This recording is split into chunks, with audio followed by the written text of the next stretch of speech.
Ladies and gentlemen, I am twitch.tv/EvilSqueegee, and you are watching not Hellmouth, but myself, Zangmac, Pluto Fairy, and to repeat the joke, I have split Matt into two new people. Jody has been living his right brain. John has. Thank you, Zangmac. You are. I can always count on you to have my back. Fake laugh hiding real pain. All right. Oh so now that I'm not muted, I can see my visual indication of volume that I should always check for every day and never do and always miss every time. Everybody. Well, in all fairness, it's not like you do this often. I know, right? It's not like this is an everyday thing for you. I'm only just occasionally here because September. Yeah, I'm the one that streams every day. All right, so Screams or screams? Wow.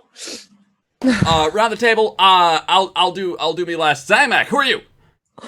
Are we doing quick intros or are we doing like You guys get the quick intro so we have more time to intro the guests. Right. I would like to know where you went to. Got your secondary education. I actually, well, when you say secondary, you mean high school equivalent or college type? Run with it. Okay. Westwood St. Thomas High School, which is in a place called Salisbury, which you guys would be like, where's Salisbury? And then I'll be like, oh, hey, it was near Stonehenge. And everyone's like, oh, yeah, everyone knows Stonehenge. I know Salisbury for your steak. Salisbury. Yeah, that's right. Salisbury steak around here. There, you got the accent. So yeah, that's where I went to high school. Pluto Fairy. Yes. Where did I go to high school? Sure. Sure. Why not? What? Yeah, sure. This is what we're doing now. I went to high school. I went to Fairfield High School. I went to a boring high school. There's probably like 20,000 of those because I went to just to play. It was Fairfield High School, nothing specific. Yeah, that's where I went. And I'm Pluto Fairy. You can catch me on twitch.tv/Pluto Fairy. I play Final Fantasy 14, and it's newbie friendly. So come stop by Monday, Wednesday, Friday, 10 a.m. to 1 p.m. And I'm here playing a game. I have no idea how to play, and I've never played before, but we're gonna make this work. We're gonna make this work, honey. All right. And Jody. Hi. You want me to say where I went to high school too? I mean, if you want, I was gonna ask since you guys both you and John are from Pinnacle Entertainment, like what hand did you guys have in Deadlands Classic? Oh, in Deadlands Classic, all I was is just a player back in those days because it's been around for 20 years and I didn't really get involved with Pinnacle till about 10 years ago. So, but today I'm the COO and managing editor for Pinnacle Entertainment Group, which means I look at all the manuscripts and I push them along till they get published and then I promote them and then I sell them. And yeah, if it's the nuts and bolts, that's what I do. And you do things like meet streamers at conventions and play games with them, apparently. That's right, because we met at PAX East earlier this year.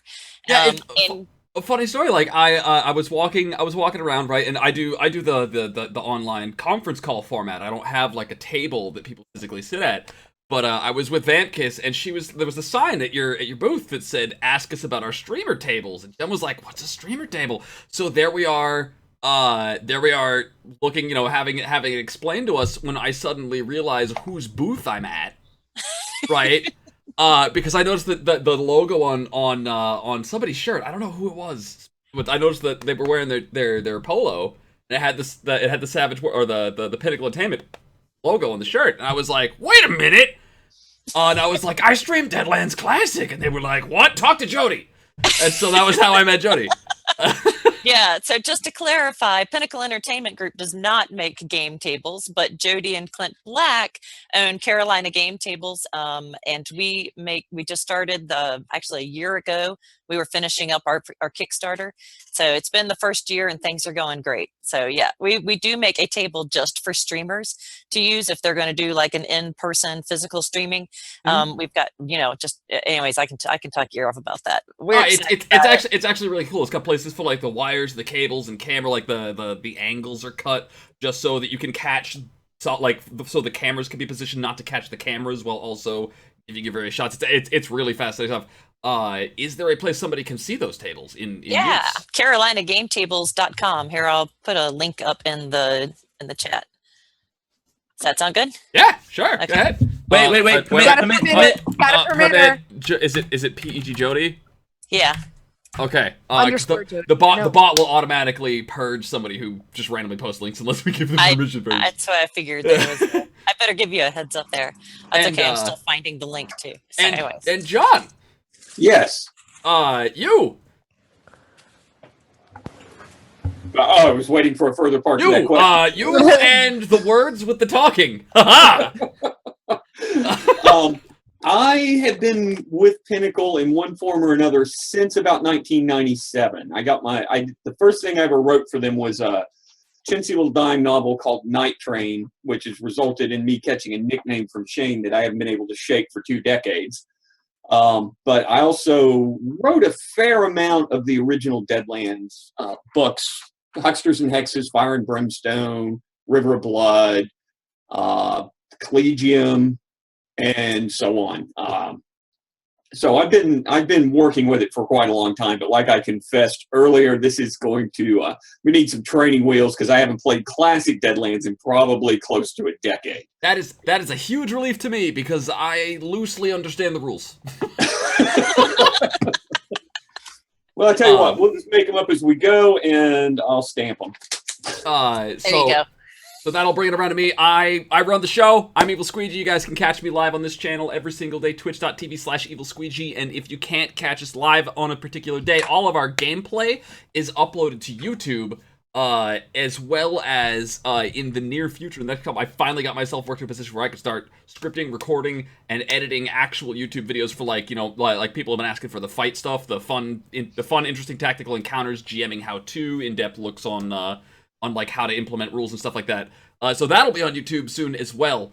And I am super excited for today because as I was explaining to Jody when I met her at PAX, Deadlands Classic is probably, it was one of the first role-playing games I played, and it was the first one that had, it was the first one outside of D&D that really, like, I have never been able to put it down since.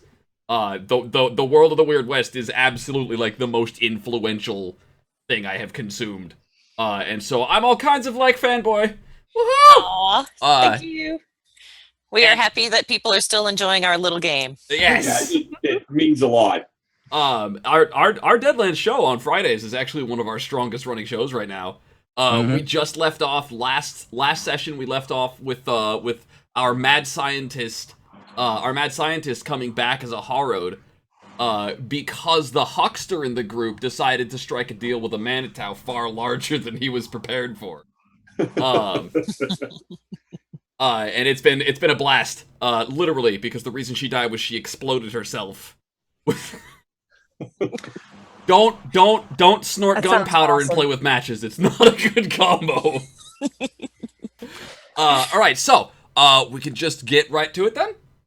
Yeah. Okay, so I don't have a fancy thingamabob, so we're just gonna flip over here. We're gonna have to use our imaginations. The maps that you're gonna see today when we get around to using them were done by Zangmak, and they are some of his best work. I thought that I'm excited. I'm excited to use these maps. The adventure was written by myself. And Zang has no idea what it is, and Pluto Fairy's just along for the ride. We have a whole bunch of new players here. The people who wrote the damn game don't remember the rules because it's been too long. It's been so long. And everybody else is new, so I'm scot-free. Woohoo! I'll explain it as we go. Everybody's got their character sheets. Everybody's got their tokens.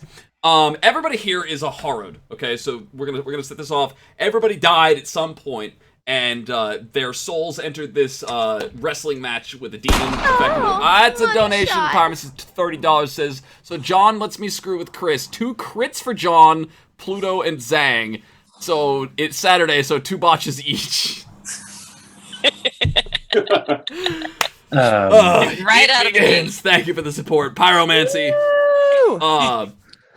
And so basically, everybody here died at some point, and a demon possessed their corpse, but lost the wrestling match with their with the soul that's supposed to inhabit the body. And what winds up happening is each person, while they're inhabiting their own corpse, can now intimidate, browbeat, or trick the demon inside of them into using their powers, making them exceedingly durable and very creepy. Is the long and short of it.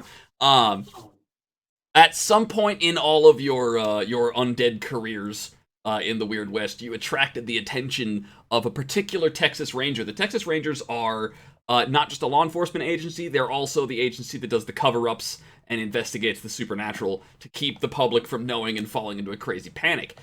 Each of you was offered a pretty straightforward ultimatum. Work for me, or you don't work at all. And for whatever reason, not dying was a lot easier than dying, again. And so you've been working cases, you're fairly experienced, you're fairly knowledgeable about the weirdness that goes on. Each with your own specific skill sets. Plutofer, you're playing a character who was at one point a lawman and a bank robber, if I recall. Yep. I'm an outlaw. I have no idea which character Zangmak is playing. That makes two of us. So the other soldier. I was the ex-soldier too. From what I can gather, he has some kind of mysterious past, which, considering the butchered accent I'm going to be running with, that could quite easily fit into that. Yep. He apparently is a bit of a planner, so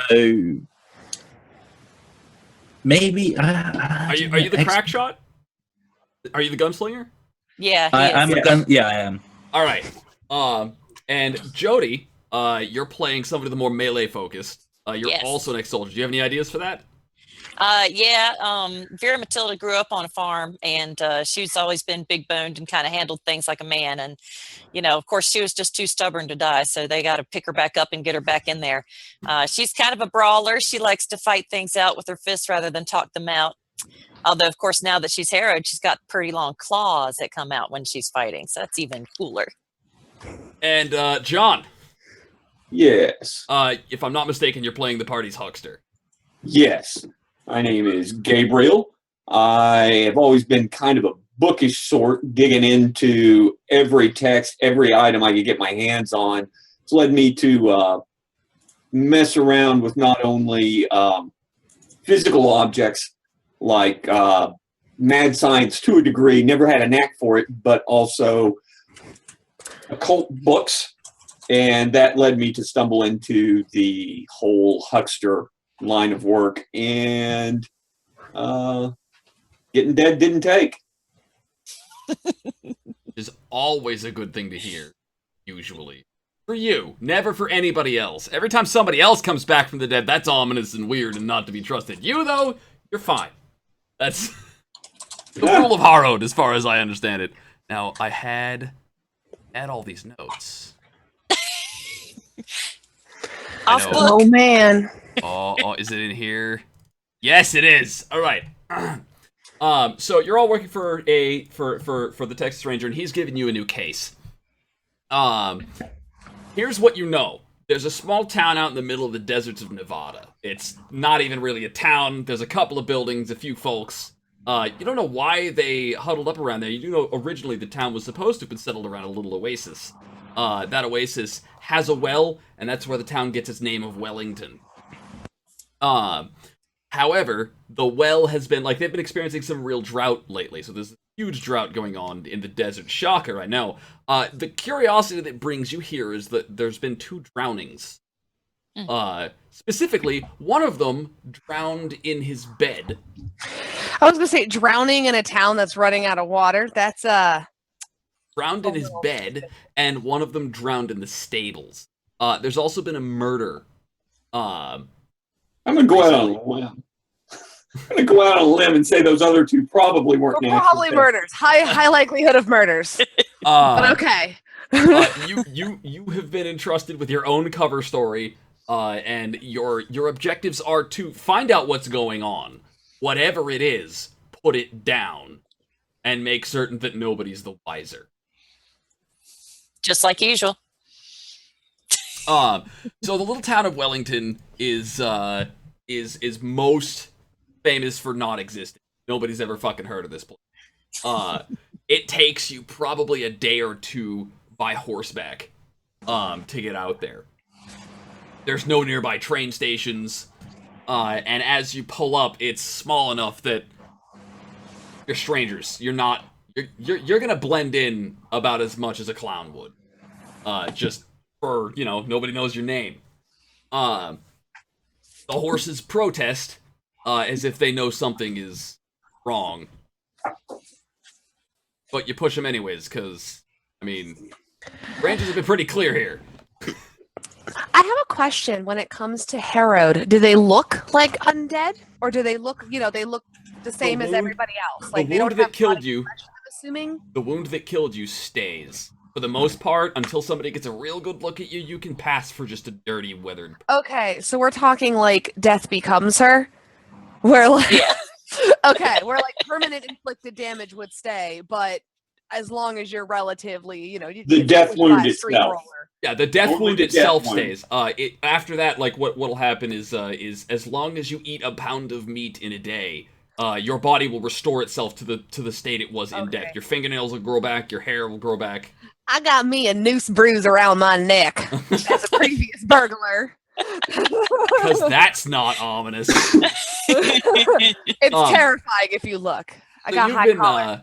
You've been cut loose into the town with very little to go on, just these tidbits of information, because, frankly, your boss doesn't like you at all.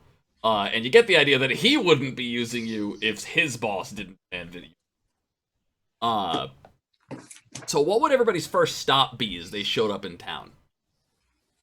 I'm heading to the stable because my horse and I do not get along. Yeah, let's get rid of these horses. Sounds like a good idea. There's a butcher over there. We might need him to ride out again. All right, so the okay, so the stable that you guys will head to is meager at best. There aren't any horses here currently. Anybody who was here is currently out and about, apparently, because there's only 4 stalls. Like, they really don't get people. They're not equipped for a posse of anybody to just roll on through. The stable boy that they've got there now is obviously and clearly inexperienced, given that, the stable boy that they had before that round. He doesn't even know how much he's supposed to ask.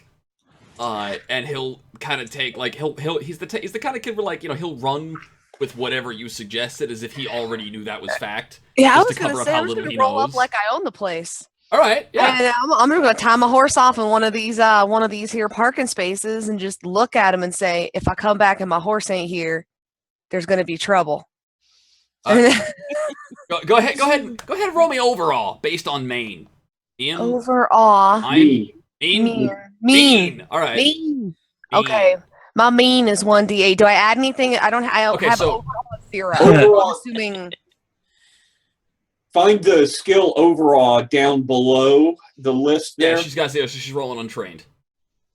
Yeah, it's got a 0 next to it. Okay, so the way that works, your the most important thing from your attribute is going to be the die type.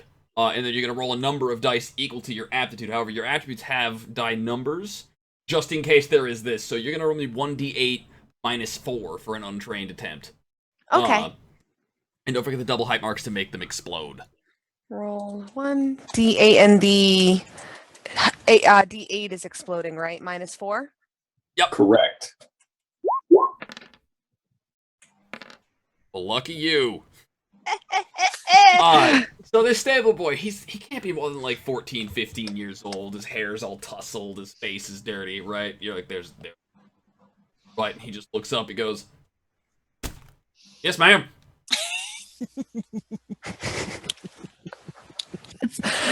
I'm not paying him. I walk away. No, you just walk out like you don't have to pay, so. I just literally, I walked up, tied my horse up, and threatened him, and then walked away. Anybody else gonna do that? I'm a level 2 outlaw, apparently. Or, sorry, rank 2. So we have been working as like a team before, or we have literally just been thrown together. Sorry, I've missed... You've worked a couple of cases before, so you're loosely familiar with each other. Enough to work together. I am you said there was a butcher in town as well, right? Vengeful. Say what, say? You said there was a butcher in town somewhere? Sure, why not? Sure, because I've just been reading through the rest of my sheet, and I have some rather interesting things I need to do. There's entrances there. Check your unnatural appetite. All I gotta eat is rotten food and mold. I don't gotta eat raw meat. Yep. Oh, I'm all the way down there. Yeah. Oh man. where I'm Okay. going. Yeah. Good. As well as having like minus modifiers to also. Anyway, oh, fuck this. Thanks for this, by the way, please. I appreciate it. So, I'm gonna walk over to the boy. What did he give us his name or anything?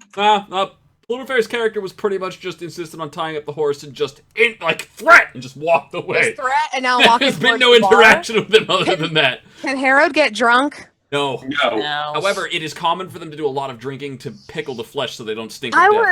Okay, and I was also going to say, if I can't get drunk, that means I can engage in drinking contests under false pretenses. So yes, you can. All right, I'm off to the bar. Wait, you're headed to the saloon. Legit, yeah. Maybe I can pump some people for information. Honestly, you know, that's what I'm thinking. Okay, sorry, that's a very inappropriate term over here, but it's fine. Just information, cross-cultural stuff. Yeah, it's fine. I'm gonna walk over to the boy, and I really apologize. And boy, I'm sorry about her. Here, let me cover them expenses, and I need me some horse blood. Bro. That ain't creepy at all. Bruh. What? You I mean, you saw her. You saw how angry she was. I'm just saying, I need to get me some horse blood, or I get to face, the other side of that. I'll give you some money for it. It's fine. Sure. Just poor stable boy is like, the fuck. Just keep that between us, all right? Yeah. Hey, sir. Nobody else hearing I'm Mm-mm. No, I'd be. I can. Oh, yeah. How much you give him? How much have I got? Because we'll say bear in mind, sitting on like dollars. $10. Okay, which is sure. a fairly impressive amount of money. Like that's like sitting on like a 150 or so. I don't remember the math. I mean, what, like a couple of bucks will cover the stables and a couple of bucks will cover everything. Like, yeah, right, so, a couple of bucks will cover. Okay, I'll give him $2 bucks. It's fine. And he'll look at you, and then he looks down, but his hand is already shoving the money in his pocket, not asking any questions. And he will scuttle off in the direction of the butcher.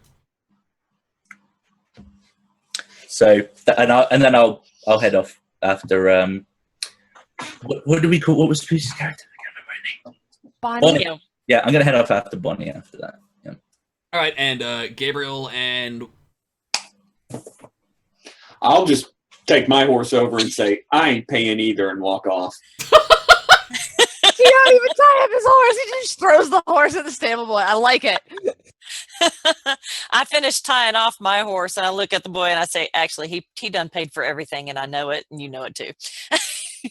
Yeah, I need to point out at this point that my character is ugly as sin, has a strong aura of death, and I am actually suffering some degeneration, so I have an unhealthy grayness to my complexion. My eyes are dull, and the odor of decay is strong. So nice. I am not the mouthpiece. All right. So this poor stable boy, after a barrage of a bunch of tough-looking hombres walking in, tying up their horses, just walking off, is gonna look back at the one guy who was, polite enough to actually pay for the use of the stables. But then ask for horse blood. You got off easy with us. And he's gonna nod and decide that just not causing any trouble is the best choice he can make here, and he'll head off to the butcher's. Is everybody headed into the saloon?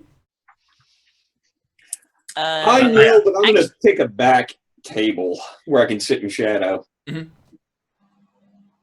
Actually, I was going to delay going into the saloon with everybody because I was going to check the stables for the drowning to see if there's any evidence. So I actually was going to try to talk to that boy, but seeing as how we've scared him a bit, I might have to sweet talk him. Or I'm not good at that, but I'll try. To spill the beans because he's scared of us. All right, so the boy. So you have a couple of minutes alone in the stables to investigate, if you would like. Do you have any aptitudes for doing that sort of stuff, like search? Let me look. I've got fighting. Punch the stable till it tells you what you want to know. I know. I think I've got zeros in just about everything that's useful. Thanks. Today's character sheet's brought to you by Kajar. Yeah. Okay. Well, if it ain't horse riding guts and just give me an all around smarts chick. Okay, that's what Smart seems to be appropriate. Cognition. I tend to use like smarts for active and cognition for passive. Myself. Oh, you forgot the slash. I did. We'll figure it out. I'm trying. If it makes you feel any better, this happens to literally everybody who uses. Yeah, like I see here, I'm like, okay, there we go. Again. All right. So you start rummaging around, just giving it a once over. You can see where the body was, because the ground where the body fell after it has drowned. There's splashing and sloshing from something. It's right next to the trough, and the place where the body found all the splashes have yet to dry. Weird, because according to your intel, this happened days and days ago. Mm-hmm. It was a day or two old by the time you heard of it, and then it was a couple of days across the desert. So this is almost a week old, and this ground is still damp.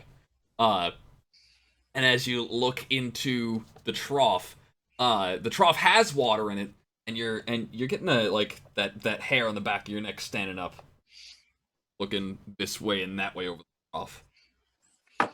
There's something not right there, but you can't quite put your finger on what it is. Well, I'll just go ahead and put my fingers right into it then.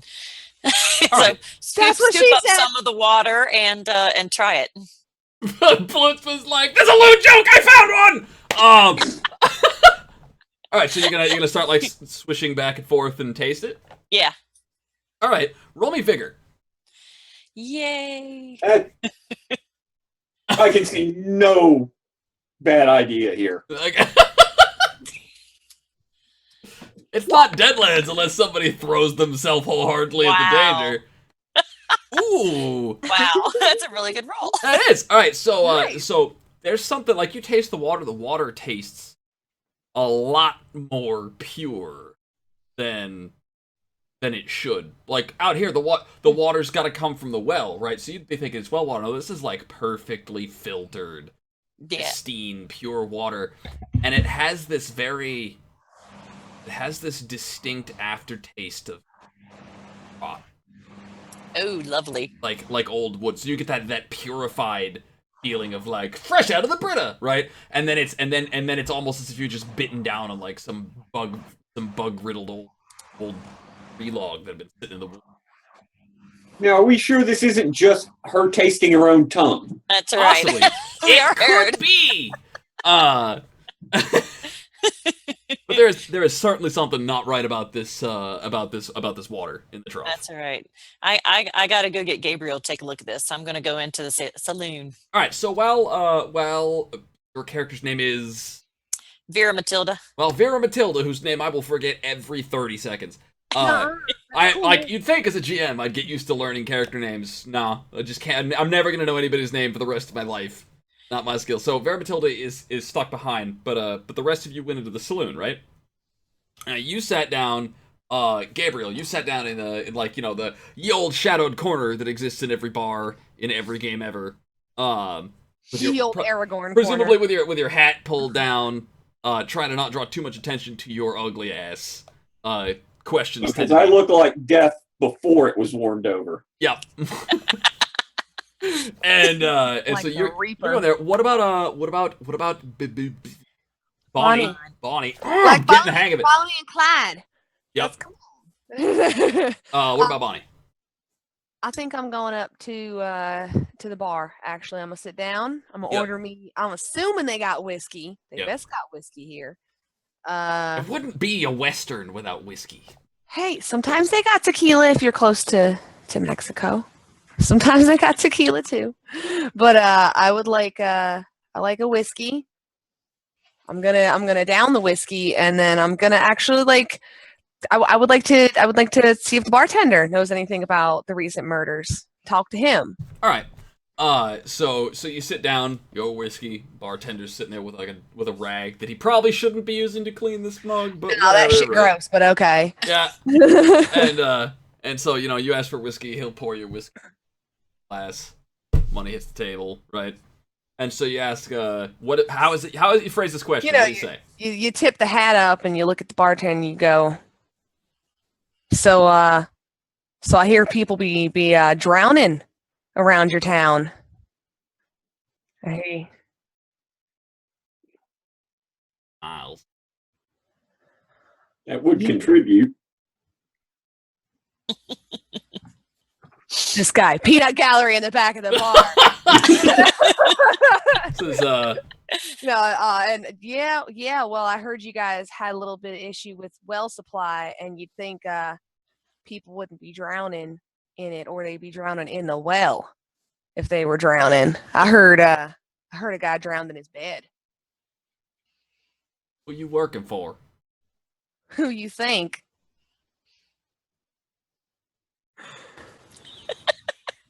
I'll take another shot. That's like the equivalent of the Yo Mama joke in the middle of the Weird West. Right. Who you working for? Who you think I'm working for? Well, Someone, and I'm here inquiring about ask me. people who passed away. I'm thinking. I can't think of anybody in their damn right mind killed by drowning. Especially in a bed. Looking to make a statement. Man in his sleep. What I want to know is that killer hiding. Them damn union folks got all kinds of shit up their sleeve, you ask me. But, little boy, I guess if I don't help y'all, I'm gonna be interfering with justice or some bullshit, right? Some brands of justice, yeah. He'll kind of chuckle himself, like he's obviously like, great, this is just my luck. Fucking right. The feds, fuck, right? Like feds are here, but we ain't here to look at you. We're here to look at the deaths, at least.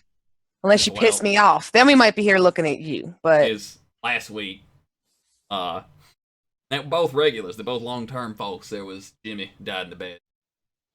His kid, Jimmy, was stable boy. Jimmy got a wife? Oh, he died a while ago. Fell sick.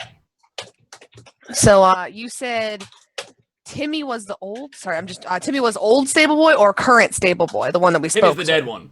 Timmy's the dead one, and now we got a current different stable boy. Okay. So now you get a link between your victims. Yeah. All right. So, y'all got any old standing family feuds going on around here? Anything out the ordinary? I know there's the normal family feuds about land and shit, and then there's not really. I mean, tension's kind of getting real high lately. What with the drought, ain't used to sort of nonsense. There was an actual, good old fashioned murder outside the old lab. Not too much after the drought. I guess that was just, straw that broke camel's back. Yeah. Well, how did that? Do we know how that guy died? Bullet in the eyes. Okay. So, did you actually look for signs of drowning, or did you just assume it was the bullet in the eyes? I look like a sheriff. You do not. Can I have another drink, please? You may. I'll slide you another drink. And I am paying for this. Yeah. Obviously, I actually have funds, bruh. I'm burgled. You got that there dinero. Yeah. So For the record, Alright. everybody is going to start with a red, a white, and a blue chip, rather than drawing chips from the start. I get an extra chip. I have on my Friday morning show, like, the whole setup, so it's got the right number of chips and all that, but I didn't have enough time to set that up for this campaign file. So we're just going to assume a red, white, and a blue to start with. And if at any time you play out an edge or hindrance on your sheet, just ping me, let me know that that's what you've done, and we'll add a white chip to your count. What are you doing, are you Clyde? Is that your name? Me? No, Yeah. Tam. Tam? Tam. All Short right, for Tam. Tom. Well, it's Scottish slang for Thomas, but All yeah. right. All right, Tam. What are you doing? Waiting on my fucking horse blood. All right. Which, for the record, is probably chip worthy. Just saying. You can have your white chip for that. So you're out there with can't.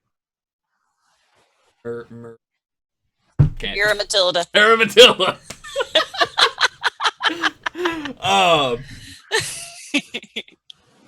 So that's what the bartender had for you. What about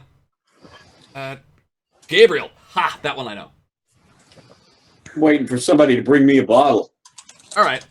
So you'll get your drinks, and that'll be around the time that Vera Matilda will come into the saloon with information for Gabriel. Or everybody if we're sitting at, someplace kind of quiet. Oh, I'm assuming that Tam is waiting on his horse blood. That'll eventually come as well. I figure there's no reason not to hold the group up. So, But Tam, if you were waiting in the stables, I would have pointed out to you before I left. Okay, cool.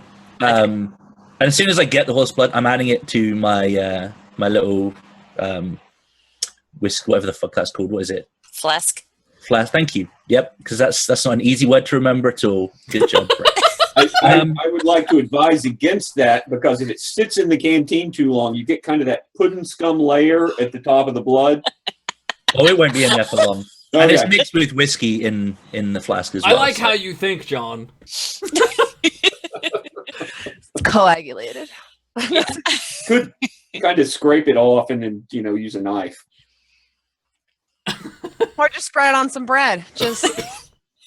Let's just go for the whole 9 yards.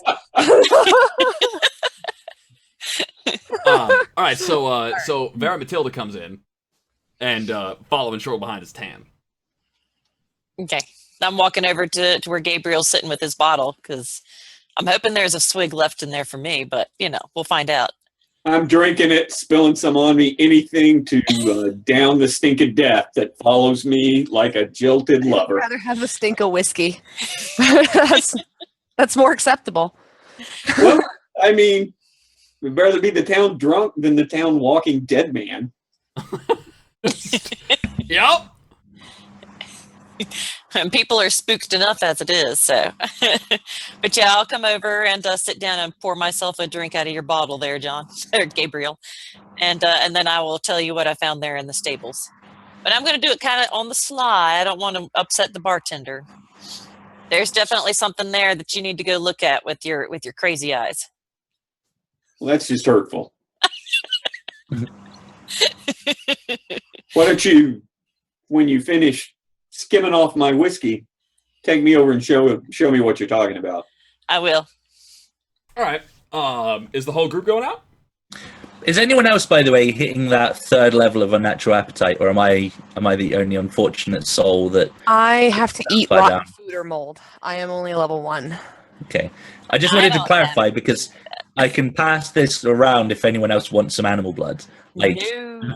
I gotta say, it's doing wonders for your complexion. I may take you up on it later on here, because Bathing in it. oh, all right. No, if they why did do you leave, jump right to bathing in it? because usually crazy people bathe in blood to get a good complexion. I don't know. I I think we've just gotten an interesting insight. Wow. I played Diablo 2. And the But room no, goes quiet. if you three do leave the bar, I'll just toss some dinero on the bar, and then Yeah. I'll follow them out. They don't have to ask me to follow; just be like, "Nope." And I'll let that's basically my signaling. Yeah, all 4 of us are together. It lets everybody know. Hey, on the subject of bathing in blood, I hear that's how Patrick Stewart manages to not age. Also, Keanu Reeves. Like, just that's the secret. So okay, so everybody's headed out to the stables. Curiously, when you come out to the stables, Erin Matilda, leading the way, the trough. Now that is mighty strange. And that is mighty strange because you were just here. I was just here, and there was water up to here, and there was a wet spot over there where the body had fallen, and it was days later, right? When did this happen? Yeah, the murder, the drowning was a week ago. Yeah. So that was what I saw. I don't know why I saw it then, not now, but life just keeps getting weirder now that I'm dead. The wood's not even damp? The wood is a little damp, yeah, it's just, there's no water in it, like, as if somebody has drank all the water. Burp. I'm gonna have a look around. Someone drowned. Well, before you guys head out, I'll let you guys know what I found out from the bartender, and I'm gonna kind of keep it low since Mr. McNew, stable boy, is over there. The two guys that drowned, that weren't murdered, they are. There's a new. The son was it was the old stable boy. There's a new stable boy now. So we might want to actually question him. He might know something about the previous stable boy. And he was one of the victims. But they weren't having any sort of crazy feuds or anything. Not that anybody told me about. And I have a suspicion that the man who was shot in the head, nobody checked to see if he was actually drowned first. And I think that the shot to the head might actually be a cover-up for a third victim of this drowning. You do have to cut him some slack on that one, though. I know he's not he doesn't think like us, but I'm thinking we need to get access, if possible, to that third body if it hadn't been buried already. And even if it has, then we get some shovels. I am good at digging. I ain't getting tired anymore. Is the new stable boy actually around? He's going to be on his way back soon. Okay. With You the did blood. send him on an errand to get. Oh no, okay. Did we not already get the horse blood? Not yet. Okay. So he'll come back if that's what we're waiting on to happen. Then he can come back anytime. So he'll come back with a big water skin that's dripping a little blood down the side. And he will notice that you're not the only one of the stables, and just completely nonchalantly stuff it behind his back, right? And just kind of and maybe and you can hear a soft thud as the water skin hits the ground when he walks past an obstacle, the corner of the table or something, and then then he's pretending to itch his back as he walks up, right? And he's not at all staring at Zangmak's character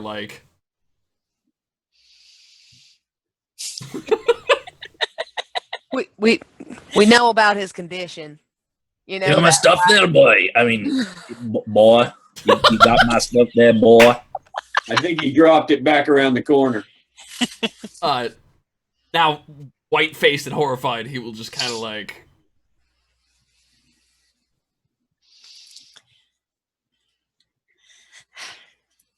You done good, boy. You done good. Mm-hmm.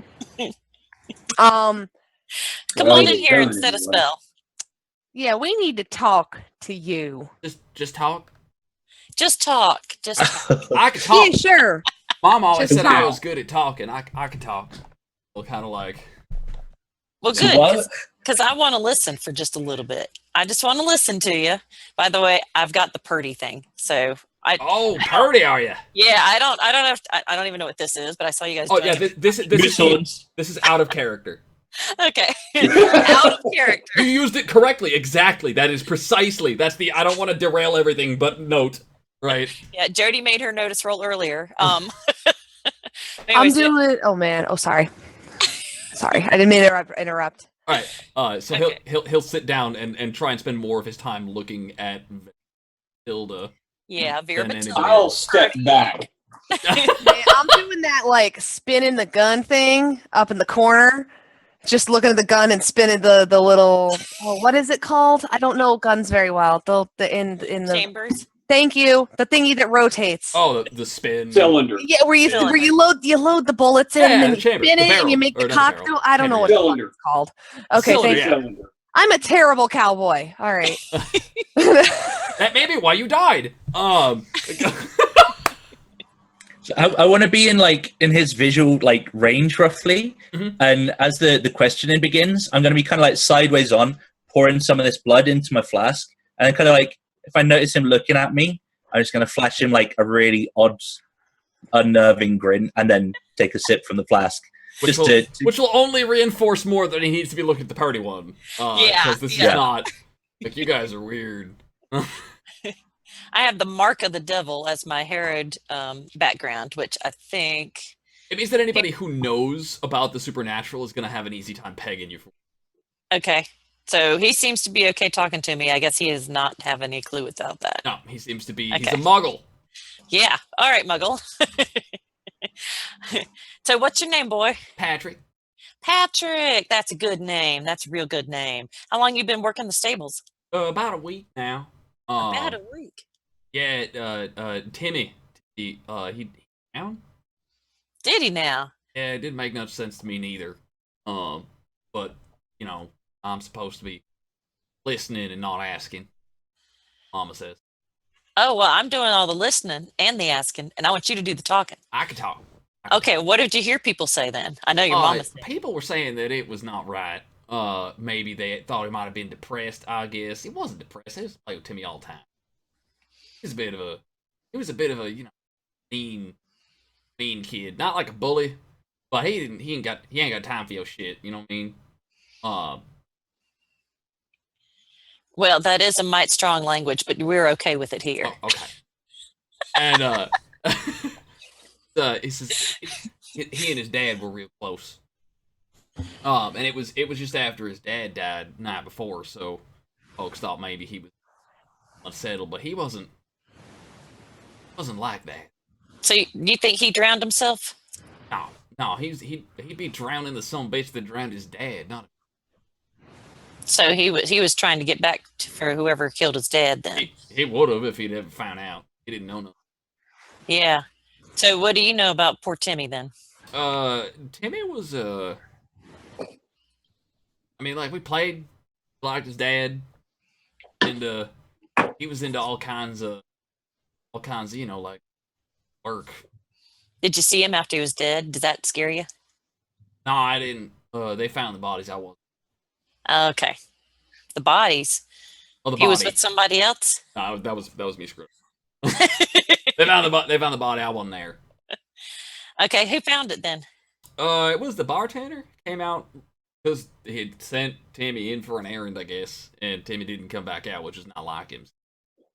Bartender came out itching to give him a piece of his mind and found him dead. Alrighty then. I'm sure I'm sorry to hear about your friend. I'm going to step up and ask, what Timmy's dad do for a living? Timmy's dad was he was a deputy. He used to be the sheriff a long time ago. That was before me. They told me anyways.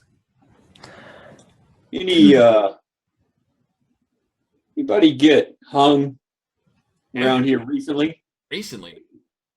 Not since the new sheriff. Timmy's dad hung pretty much all kinds of evil sons of bitches. Was a real Bible thumper. Who's the new sheriff? That's Sally. How long she been sheriff? She's been sheriff for probably 10 years. All right. Sally got any kids? Nope. She's married to the job. That's how they say it. Say that right? Yeah, it sounds right. Yeah. So you said little Timmy was a bully. He got anybody else in town he liked to pick on? Not really. Okay. Nobody else smaller than him? He liked to push around? We push each other around. Play games, cops, robbers, cowboys, Indians, kind of thing. But it's not really not a whole lot to do around here. Heard tell a fella got shot in the head not long ago. Yeah. There was some reporter asking about that just yesterday. Who is this reporter? His name's Frank. Frank's nice. He gave me a chocolate bar. A whole chocolate bar? Yeah. Wow. Ask me. I suckered him. Yeah. I didn't know nothing, but he gave me a chocolate bar nonetheless. What about this fella? What got killed? It was one of the boys working with the mayor. Doing what? I don't know, government stuff. This government guy ever hang out with the former sheriff? They ever hang? Old friends? Okay. Has the body from that murder been buried yet? Yep. Whereabouts? Cemetery's off that way if you want to go on. Yeah, we might take a look at that later. What was the name of the man for literally gravestone purposes? What's the name of the man that got Bob? one between that? Yeah. Bob Daniels? Okay. All right. We'll go look for Bob Daniels. Before we head out, I got a couple of things. I want to look at the water trough some more, but I'm also going to ask the stable boy, just asking for a friend, but you got any shovels here about? Yeah, in the back. We use them to clean out the stalls. Alrighty. They aren't locked up, are they? You don't work during the evenings, right? No. Okay. And this is like all going over like poor little 14-year-old. I'll take this $300 burglar's toolkit, please. Y'all got any thieves' tools lying around? Yeah, I'm you asking know, for a buddy. how easy is it to get in here? Y'all leave the windows unlocked. But yeah.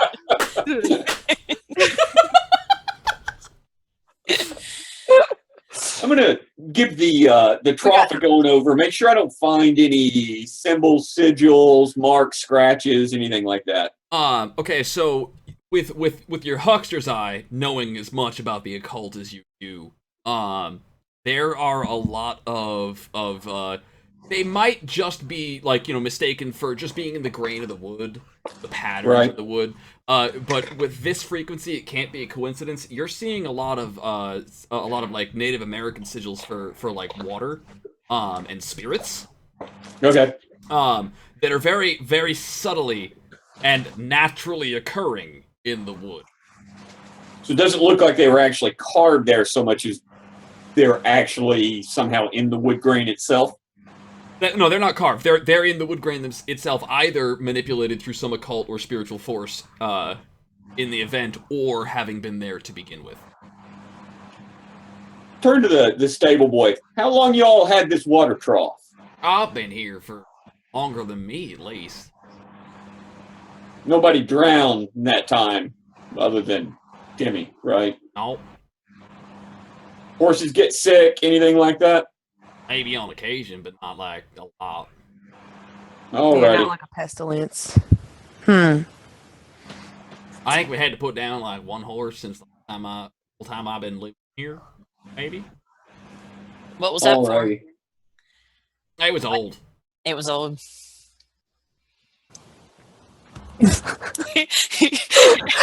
I'm thinking The water trough did it. Oh man, that's really funny.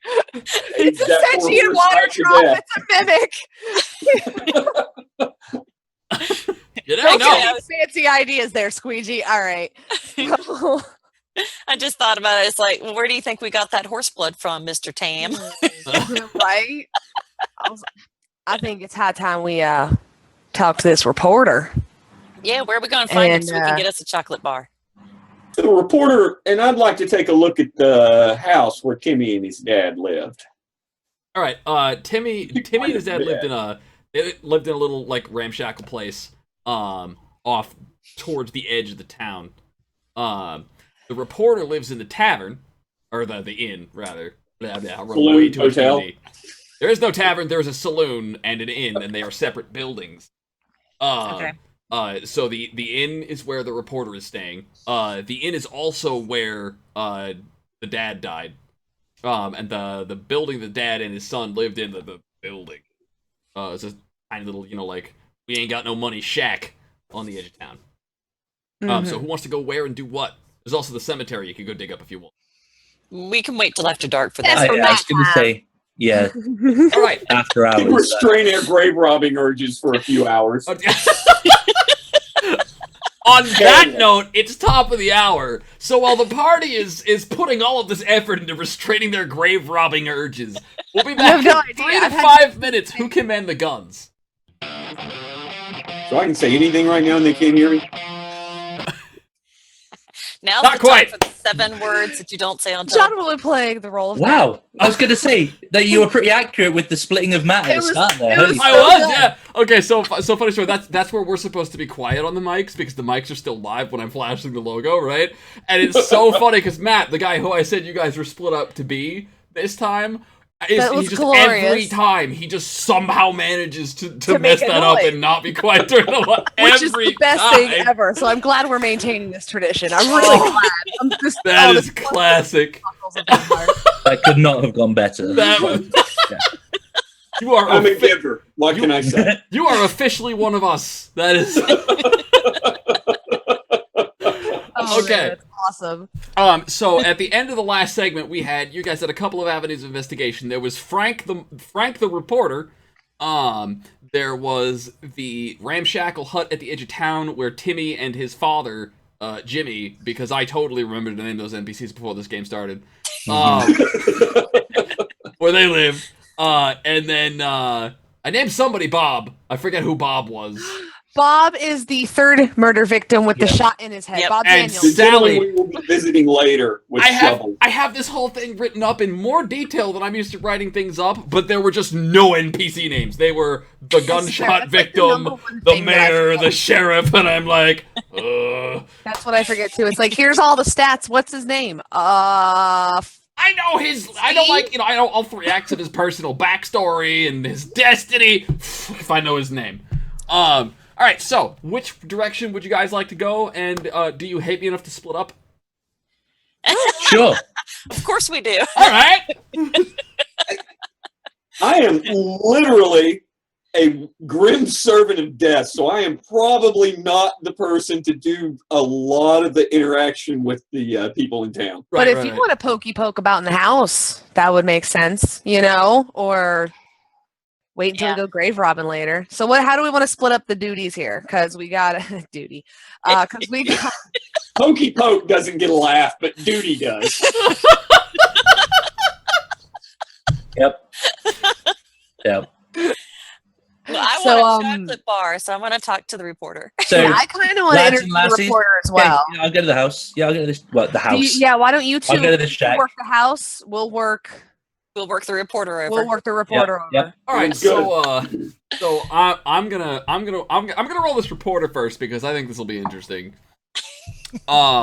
Okay, so you guys head to the tavern, and by tavern I mean inn. God damn it, the inn.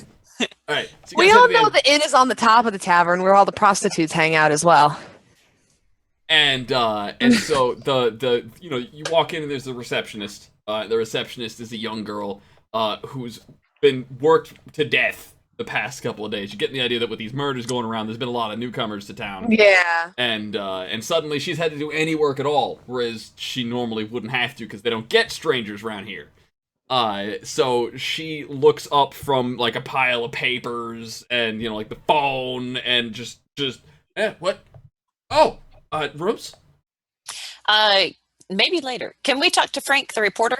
Frank the reporter. Frank is okay, so this is what happens, right? She's like, Frank, and she turns around, they got like the place where you check your mail, the boxes, and she's gonna stop her finger over room 7 and then suddenly remember Frank is not here, and Okay. I could take a message. Okay. Or is room 6 or 8 open in your hotel? Yeah. Can I rent room 6, please? I'll take 8. Yeah. Like, you get the idea they hired her for her personality. let's Exactly. say, Yeah. right? No. She's And okay.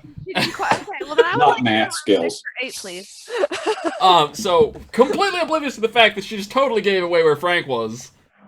She will assign you rooms, not even noticing on either side of Frank. who is totally not here, guys. Totally not here. Totally not. And you guys can move up to your rooms. Whatever. It's not like you got a ton of luggage. No. Carry in a saddlebag. So you walk into room 8 or 6 regardless, and you're gonna hear like the clackety clack clack clack of a typewriter with the occasional ding, clackety clack clack clack ding coming through the walls. So I'm thinking you knock on the door, cause you don't got this, and I'm gonna point to the noose thing on my neck, and if you need me, I'll be where he can't see me, and I'll be like standing over by like room 6, kind of like waiting to see if I need to bum rush the door or something. That's right. Yeah. Or I might be pretty, but I'm also a biggin, so I'm not exactly like everybody's favorite person. So if you're over there looking all beautiful, but he can't quite see your death wound, then maybe it'll work out. What is my charisma? It's 2d8. It's not bad. Yeah. All right. I can talk. I didn't know if you wanted to talk to him or not. I guess or her. I guess we don't. Wait, Frank the reporter. Frank the reporter who gives out chocolate bars. Very Matilda, right? Yes. Yes. And this is why I named my NPCs Frank and Timmy. All right. So I'll go talk to him. Okay. You got my back. Okay. Yeah. I'll just knock on the door. And so Bonnie's up first. Yeah. All right. So you walk up and you knock on the door. Yep. Busy.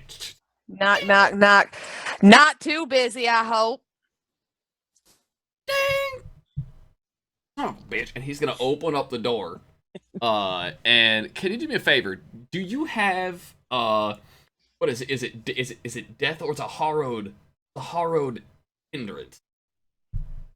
Hindrances. I am bloodthirsty, so my character rarely takes prisoners. I am greedy. I am an outlaw. I am vengeful. I am haunted. Rank 3. A natural appetite, but it's only rotten food and mold. So I actually I'm just a dick. You don't That's have really my you don't have Mark of the Devil then. No, I don't. No, I have that. That's why I'm in the background right now. I'm a cruel piece of crap. Yep. You're a nasty but you piece look of work. good at first. They only know later that you're bloodthirsty and greedy. Yeah, that I'm totally fine with just beating the shit out of this reporter. I'm totally fine with that. Oh god, this reporter. All right, so what are you ain't room service. No, I ain't, but I am here to talk to you about what you found out about the murders going on in town. Hell, what I talk to you for? Because I'll fuck you up if you don't. And I'm gonna actually pull my gun. Like I have a holster, and Interactions with PCs 101, the textbook. Give me thing! Why? Wait, I kill you! Okay. Didn't we avoid the interaction because we weren't good with people? Is that not why we went to the chat? That was the logic there, right? I assume in every there someone would have just burst into flames. Yep. It's the only way it could be worse. Yeah. oh, all right, whoa, calm down, lady. Jesus, at least I know why they hung you. Come on in. Yeah. So watch it, bucko. Partner. Sorry, I meant to say partner. And all right. Well, no, I'll sit. I'm not gonna sit, but I'm definitely gonna stay. And come on, motion to my friend Vera. Yeah, I'll come up and I'll stay in the doorway. Yeah. And if I don't fuck you up, she will. So what you laughing about? He takes off his glasses when Matilda walks in, and he's gonna.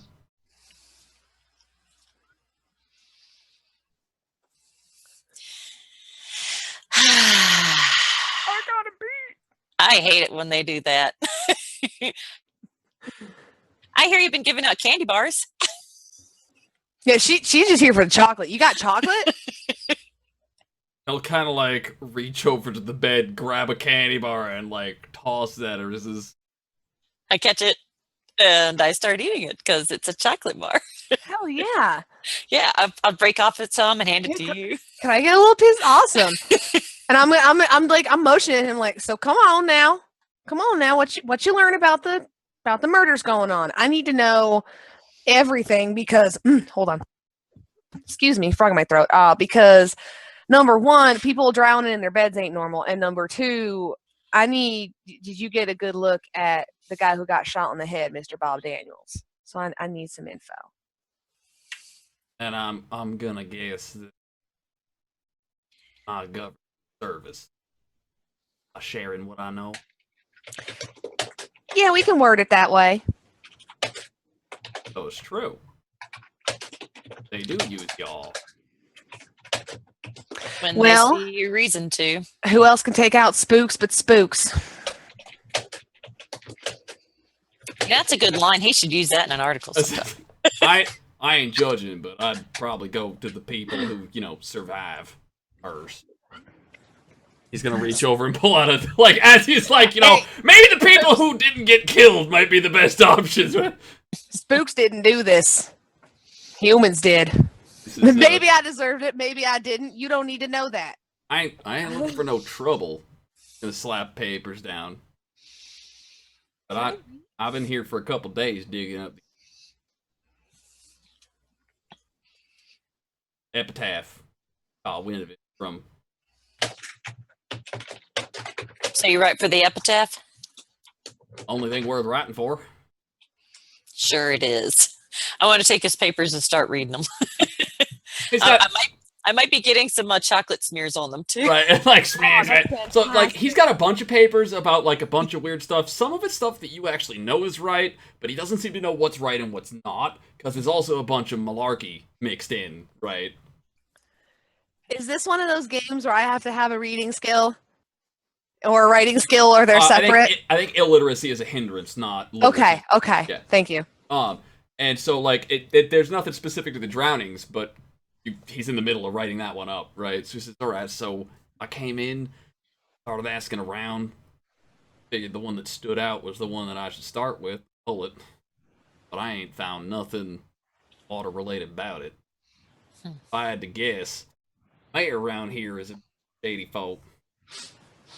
Got too much money, not enough water. But I ain't made any connections. Those just kind of seem to be so odd. French in the works. Can't make sense of them. Heads nor tails. Did find one thing though. Believe it or not everything's meets the eye.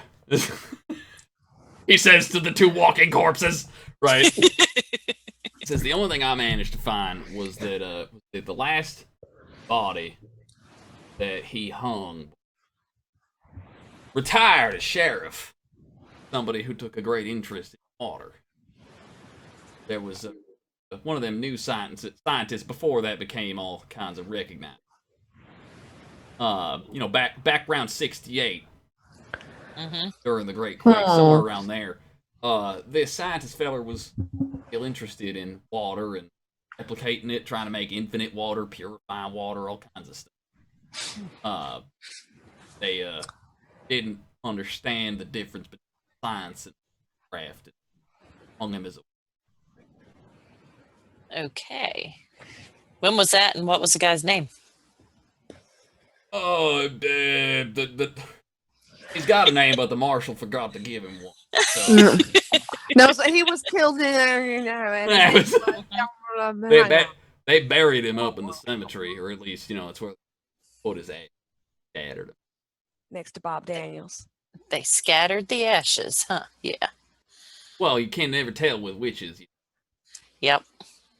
Folks around here seem to be real jittery, in general. This whole water drown business got him on edge. I ain't got shit. Was the scientist that got shot in the head, was he working on the same project with water? No, the boy that got shot in the head was one of the mayor's assistants. But he was found behind the lab. Okay.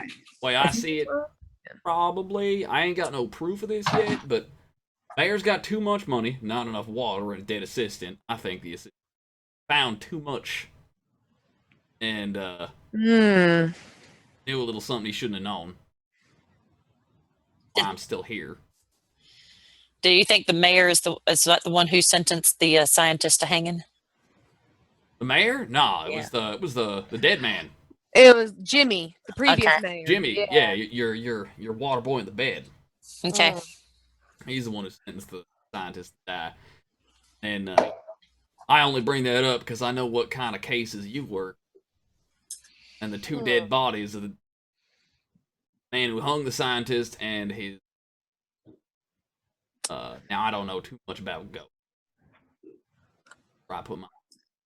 Yeah, that's something spooky going on over there. All right.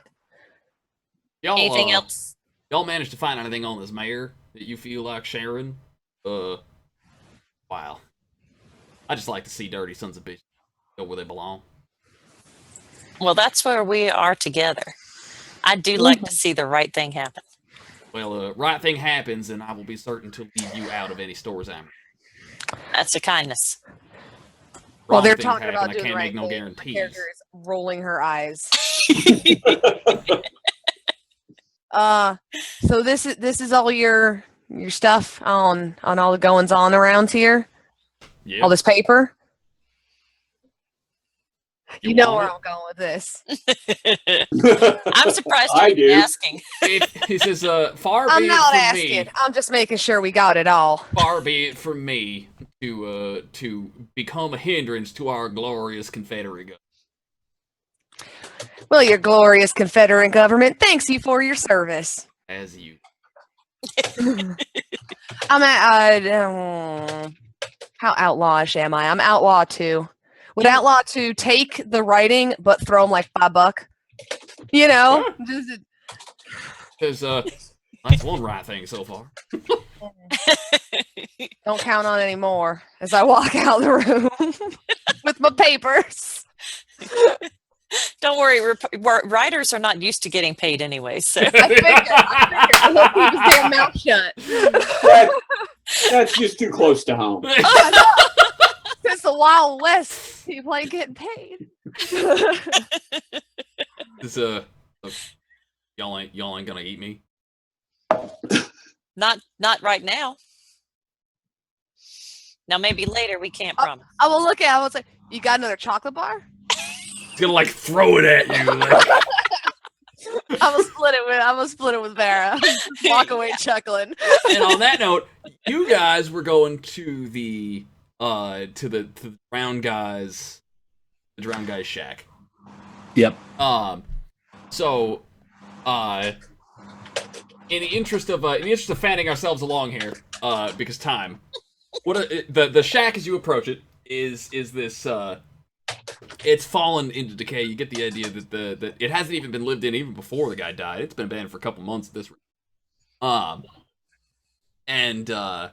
It when you walk in, the first thing you notice is that this place has been abandoned. The second thing you notice is wait, no, somebody wanted it to look that way.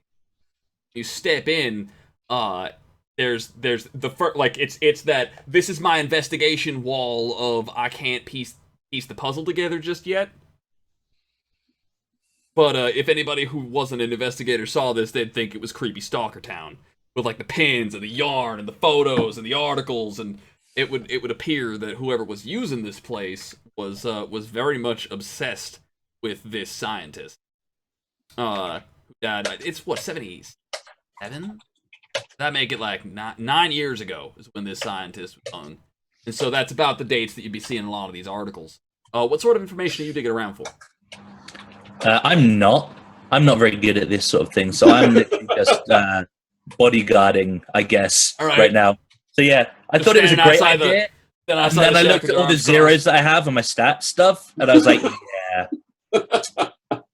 I'm just going to be hanging out. Right. Yep. Well, it's good to know you're here if I need horse blood. I mean, do one thing. I could do.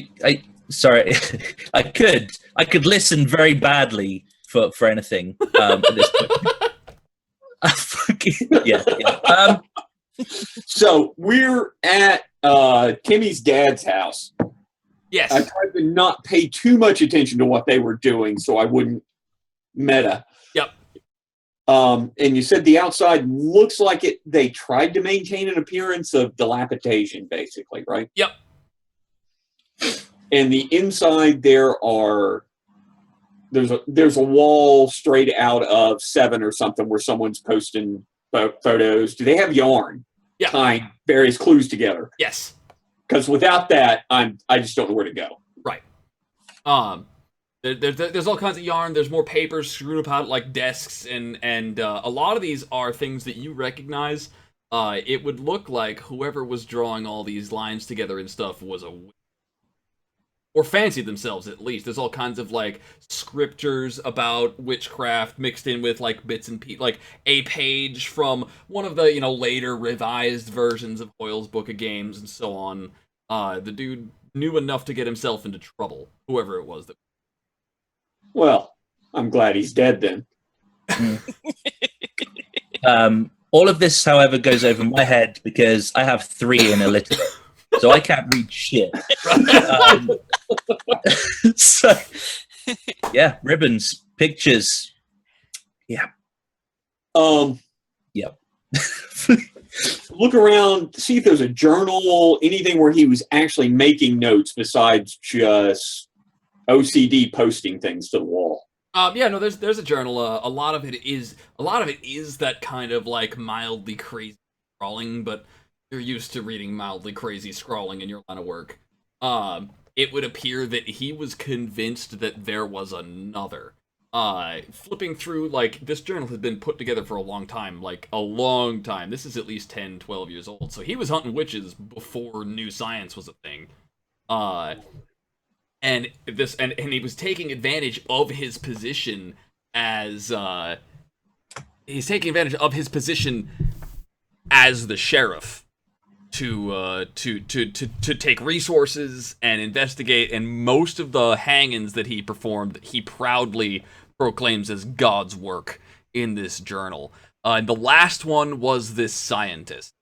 And after the scientist's death, which he very thoroughly makes certain was actually a death, whether or not he knew enough about the world of Deadlands to be right about this, or was just downright crazy, all of his hangings of witches and stuff, he makes certain the body stayed dead. How did he kill the mad scientist? He had him hung. And then he personally oversaw burning of the corpse and scattering of the ashes. And it was around that time that his term was coming up. Basically, it's bylaws nobody had ever paid attention to in the area. But Sally, who he always suspected was a witch of some kind, was very insistent when it came up, like, using this strange behavior in his witch hunting stuff as, it turned out that the guy that he hung, he's convinced this guy was a witch, she's convinced he was just a scientist, and his inability to distinguish between the two was what eventually fell him out of office.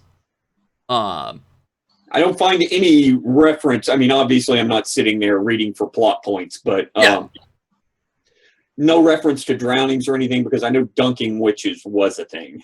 Dunking witches was a thing, but no, it's not like he was drowning people. The scientist, it would be kind of hard where we're at. Yeah, the scientist in question was all about water. And after he hung the guy, for the next couple of years, continued to look either for him or for another one of him or for his spirit or an apprentice. He's not certain, but he's convinced that whatever devilry he thought he stopped when he hung this scientist was not stopped. Any idea on what the scientist was digging into? The scientist was digging into, he's got it scrolled like his cover story, blah, blah, blah. He was attempting to develop initially machines that would filter water, and then tried to advance himself into making machines that could create water. And these designs get a little crazier and crazier as the notes go on. Okay. The dude had a lab out at the other edge of town, which coincidentally the address is the same as the one where the dude was shot in the face. Okay. I want to go look at the bed while we're here. Okay. See if I see the same weird things in the wood grain there. No, not here. The bed. You want to look at the bed where Jimmy drowned. That's back at the inn, and we can quickly like move you. You step outside and like nod to Tam, and you head over. And it's not in the wood grain of the bed. It's actually in the nightstand on which a glass rests. Okay. The staff there will confirm, like, knowing that there was probably going to be some actual investigation, they didn't want to touch the room, and most of the people were rather glad didn't go nowhere near it, because it creeps them out about as much as you do. That's saying something.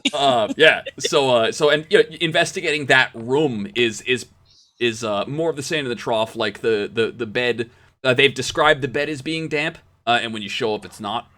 And there is a glass of. They said it was a glass of water on the nightstand, and the nightstand has that kind of water spirit symbolism in the grain over there.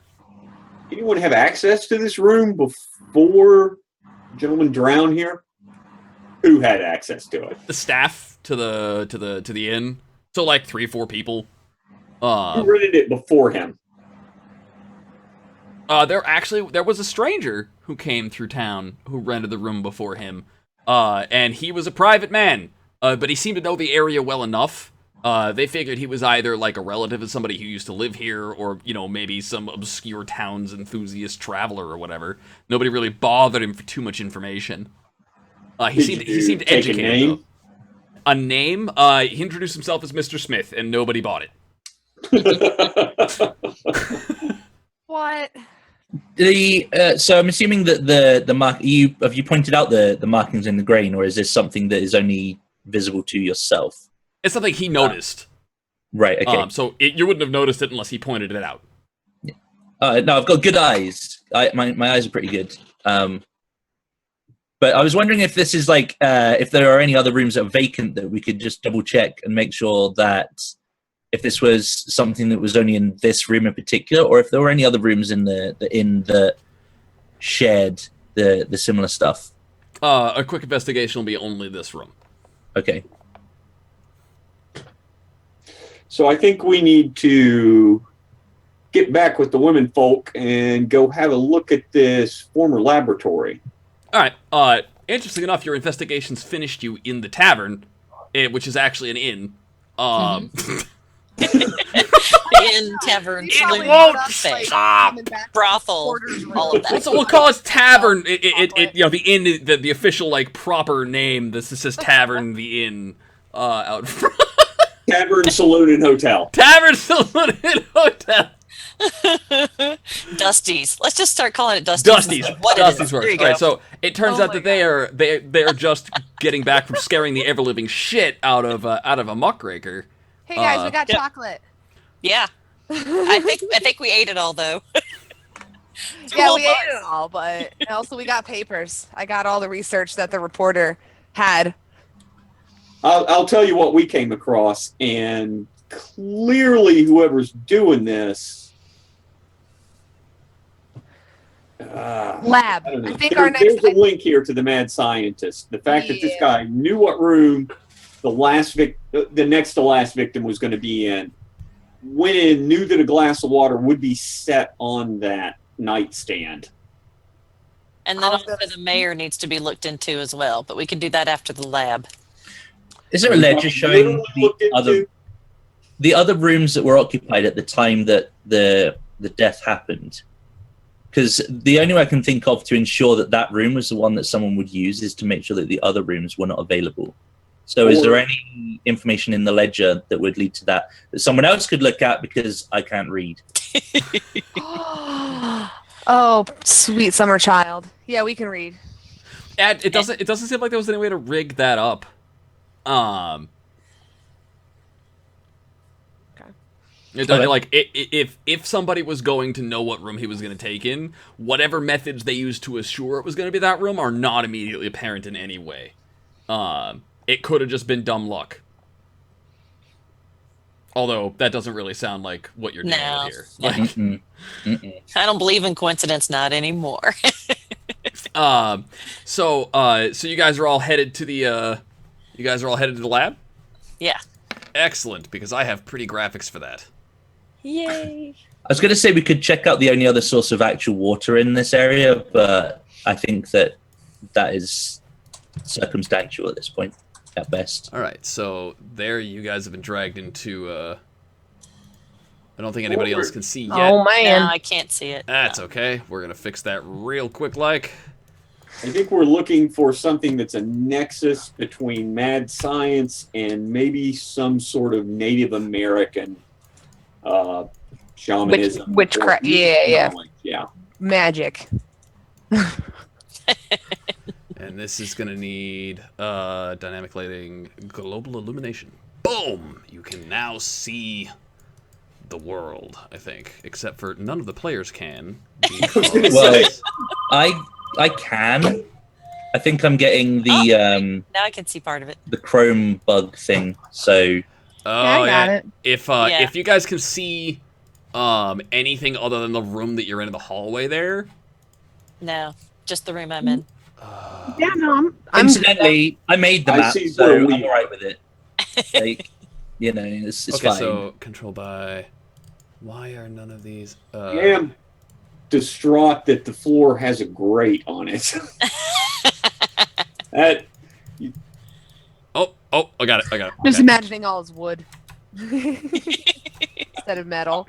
I don't want to assume because there may actually be a grate in the floor. You don't have to ask Zangmac. I've just always assumed that like metal and steampunk stuff was kind of the way things went. Yeah, killing floor is actually a misnomer. It's not really a floor. Okay, so what you guys will find is you head to the lab and you gotta like break down some of the like the old abandoned do not enter stuff. Although as you're doing so, it is clear to you that you are not the first person in recent times to have done so, right? Like you've got to move wood and shove stuff out of the way, but that is stuff that has been placed and dragged back and forth. Like you can see the dust has been displaced, right? And whoever was attempting to make this place seem abandoned, seems to be a running theme around here, didn't do nearly as good of a job as the drowned witch hunting sheriff at all. And as you step into this this lab, you can hear the hum of machinery, and the entire the air here is just thick with humidity, and you are struck with a powerful thirst. Now that is might strange that this is the old lab and it's still running. I was thinking that myself. So And I'm super thirsty. I'm gonna take a swig from my flask. If anyone else wants some of this? Wow, my accent just went to shit. But that was. I love it. I love it. It was good. No, The movie that taught me anything, it's everyone on the planet can do some sort of American accent, but we can't do anyone else's. this is absolutely correct. Oh my goodness. And seeing that there are signs of life here, I use the word loosely. I'm gonna take out my my rifle, lovingly named Delilah, just in case. An homage to a dead PC. I like it. I like it. Yep. Anybody else have anything they want to do before they venture forward? No, I just finger my deck of cards. All right, just getting it You want me on. to get that door open? I'm assuming it's just a big heavy door that needs to be hauled open. Yep. All Let's right. go with that assumption until proven otherwise. Yep. Do you need a roll for getting that door open? I'm not gonna bother. Okay. Just it'll be an exertion. It's this Okay. big heavy thing that you have to slide open, right? And you can see how it was supposed to be automated at one point in time, or could possibly still be. You just don't know how to make it open. So we're doing this the old-fashioned way, and that'll drag and shove everything out of the way. And you guys are free to, if you click your tokens, you can use your arrow keys on your keyboard to move yourselves around. And we're going to the left, correct? Yeah, you're coming in from the right. Okay. Yeah. And I will dutifully fulfill my role as cameraman so the audience can see you guys moving your tokens around the map. Yep. Right. Can we keep going? Yeah, you keep going. Like I'll let you know. I'll call for stop. But Nice. it's like, okay, stop. Yeah, it's like a red light. So as you round the corner there, yellow is Zhang, I think, right? Yeah. Yeah. Yellow You Okay. is see, Zhang. I can see everything, so I'm moving towards. As you round the corner here, like this whole facility has been, despite the fact that it's active, it has been like parts of it have just not been touched in forever. There are cobwebs thicker than you have seen in a long time, kind of riddled over huge vaults in the ground that probably lead to even more technological weirdness. There's dust all over the floor. There's papers scattered everywhere. It's been accessed recently, and looks like, bits and pieces of the lab have seen some use frequently, possibly over the past, I don't know, we'll call it 9 years or so. But for the most part, it hasn't been kept. The whole place hasn't been kept. It's definitely been in use by somebody who wasn't invested in keeping everything up to snuff. So we think this machinery has been running the entire time since that scientist was hung. Maybe. Like, the machinery is stuff that's active now. It's at least been tinkered with recently. You have no evidence to say the machines have been turned on since his death. But definitely to know that, like, his death did not cease the functions of the machines. Either being built, designed, whatever. See, now I'm starting to think less and less of Jimmy every minute. Here this scientist goes and he does make this contraption that makes water for people here in the middle of the desert. I'm wondering what happened to that spirit in these past 9 years to make him rile up, finally get his revenge. I'm That's a good one. gonna wager that the fellow what got shot in the head had something to do with it. So as you're around here, the center of the lab is this giant machine that is actually built, like, bits and pieces of it seem to be made of, like, really old rusted pipes or whatever, but as you get closer to this final piece, this giant dome that's got a chair in the middle of it, just underneath this giant glass thing with pipes that reach down to the floor, you can see that this machine has been built over a period of time, judging by how decayed the materials it's made out of are. If you had to guess, you'd say that it's not that the machines have been running since his death, it's that somebody's continued his work since his death. I'm heading over that way to take a look at it, as I am mechanically inclined. Indeed. You can take a white chip for that. Okay. Indeed. Indeed. Anything anybody else wants to pay attention to? I'm looking for something to kill, basically. Yeah, I'm just Whatever. waiting. Quick Draw McGraw over here is just waiting. All right, so I'll get to you, you Gabriel. I'll come to you last because you walked right to the centerpiece here. It's always a good thing, I find. Indeed. Okay, so what's the crack with these fumes and things? if you were alive, you might give a damn. Heh, but we ain't. But you ain't All right, gotta breathe, fine. so you can just walk right into him. For every I'm time gonna- I said that. Does it have any particular smell to it? Like, I'm gonna stand, like, I'm gonna do a good turner and be like, Oh, you're gonna like walk up to the gas and be like, yeah. wow. I could suck I it was all gonna in. use I my think nose so. to get like the smell, see if I could work out what it is. But yeah, it's fine. It's a signature Pluto Fairy moment from our D&D campaign. She Yeah, just- okay, so I've got poison resist, right? Huh?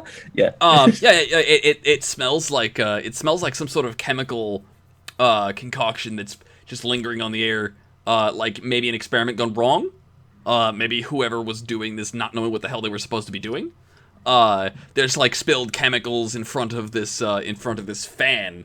That should be, you can tell, like it's supposed to be, it's got the pipe running up where it would be getting its steam power to spin, but the pipe that's attaching this fan to the wall is like broken, as if somebody didn't know how to shut the fan off after mixing, like the bleach and something they weren't supposed to. That's usually how I turn things off. Like, I'll just break it. right. What about you, Bonnie? Bonnie is so y'all are messing around. I'm hanging out up here with my back to this piece of machinery here, just kind of waiting, just watching the exits and entrances, and just kind of sitting back and waiting to see what pops out at us while everybody else does some exploring. All right, and that brings us to Vera Matilda. I got that quick draw holster. There was this thing on the floor that I thought I'd go and take a look at. It looks like a pump handle or something like that. Yeah. So you're investigating the stuff on the floor, and you're gonna find, it's bits and pieces of machinery, some of which have been broken, some of which look like they've been failed attempts at welding. Whoever was working with this stuff doesn't know what they're doing. And in and among this, you'll also find on top of the dust, not beneath it, like papers and scrawlings and stuff, just like sitting right next to it. You'll lean down, you pick those up, and just kind of flipping through them, you'll see like they're crazed mad scientist scrawlings. And they keep referencing the master's work, the master's machine, continuing the master's work. I will not let him down. Mm-hmm. And that brings us to what Gabriel looks. And so you're walking up here, and as you set foot on the first step, very carefully, you don't want to get shocked to death or something, right? And you kind of like poke at it. It seems to be stable. The whole machine running is kind of shaking the floor and vibrating everything, right? And this metal has with less excuse in the grain of the wood, it's easy to miss. Here, those swirling sigils and symbols of water spirits and nature are just riddled all throughout the metal. And there's what you thought was like a chair to sit in underneath the dome actually turns out to be sitting in front of like this big control panel with all these dials and levers and knobs and flashing lights. And does the dome come all the way down to the floor, or is it just... It's like a ceiling that might cover you. Like, you have to duck if you want to stand up inside of it, but you could totally stand up inside of it and walk underneath it. And there are all these pipes that pop out of the dome, and you yourself, like having dealt with Manitou, ghosts, spirits, all kinds of crazy occult stuff. You're noticing not just these sigils in the ground, but there is definitely some powerful supernatural occurrence has gone down here. There's, like the kinds of grunge you might see. There's like ectoplasm just barely up against the glass. And it was sudden, it was powerful, and it was recent, within the past few weeks maybe. Whatever happened inside the dome? Yep. I'm going to move into it then. All right. Around in there. I'm going to investigate with my face. Luckily for you, school of thought. Luckily for you, what's the worst thing that could happen? We're already dead. Right? Well, I mean, now we know why the Rangers use you, because you can investigate with your face. With our where my eyes are. So you kind of climb up under the dome and you stand up, and there is an intense feeling of panic, of shock, and it's not yours. So you're not yourself panicking, but there is a very strong resonance of horror and shock that is accompanied with the very thickest, like it's here the humidity is so thick, you, like, if you were thirsty you wouldn't be anymore, and it's got that stench of body odor to it. And there is almost like a psychic residue. Yeah. And then there is a tattered kind of pair of pants just crumpled in the chair with nobody in them, just a pair of pants. I'd made that leap already. just a pair of pants. Are they jeans? I will pick the pants up and see, is there a name on the inside stitched in, laundry mark, anything like That's that? a real thing. Calvin Klein. No. It's just a pair of pants sitting there. They look like, they've been stained, torn. Like, these were not the pants that you would wear when you were going out. These are the pants that you would wear when you were staying in and working with stuff. So what I'm taking from this is basically free pants. Basically, sure, yeah. Spoken like a real player character. So I could keep these pants, right? Like, You're not going to want to wear those to parties. Have you seen me? We need to make sure we split the loot appropriately, though. You can't just have all the pants. Okay. Maybe we'll find a shirt next. I will freely relinquish any claim on underwear if we find it. I'm gonna steal all the loot, just so you guys know, while you're sleeping. So These could be +1 pants. You guys are laughing. +1 pants of grunge. all right. So what are you gonna do about having you've seen the breadth of the information, the clues? What are your running thoughts? Well, I will duck back under and walk backwards to everyone carrying my new pants. And I'll say my supposition is, based on what little I understand of the new science, whoever was working on this came along after the scientist that our friend, was his name Jimmy? Jimmy. That Jimmy executed, or hung, however you want to put it, came upon the scientist's workplace and started pursuing what he was already doing, and triggered something that resulted in him being, for lack of a better term, humidified into a water spirit of some sort.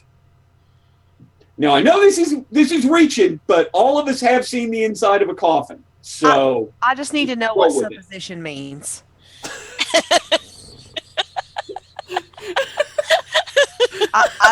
What y'all laughing about? I don't know what that word means. I will use less syllables going forward. Is that like a yes suspect? Okay. I guess a supposition is. No, I understand water spirit. I understand haunted water spirit in the water supply. I just wanted to make sure. I'm thinking it's something to do with dinner and the way you sit with your dinner. A supposition. Yes. Oh, I like that one. I am surrounded by illiterates. It's clearly a way you take medicine. I'm giving everybody involved a white chip.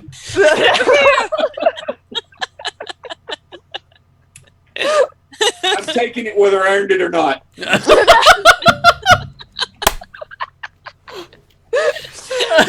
But no, well, I guess where would we go to if someone gets turned into a water spirit? Where do you go to handle that? I'm looking at the I'm sorry, I've forgotten your name. Gabriel. You can go with Gabriel. Gabriel, thank you. I'm looking at Gabriel because you're the guy who knows about. I don't really know about water spirits, and that kind of stuff.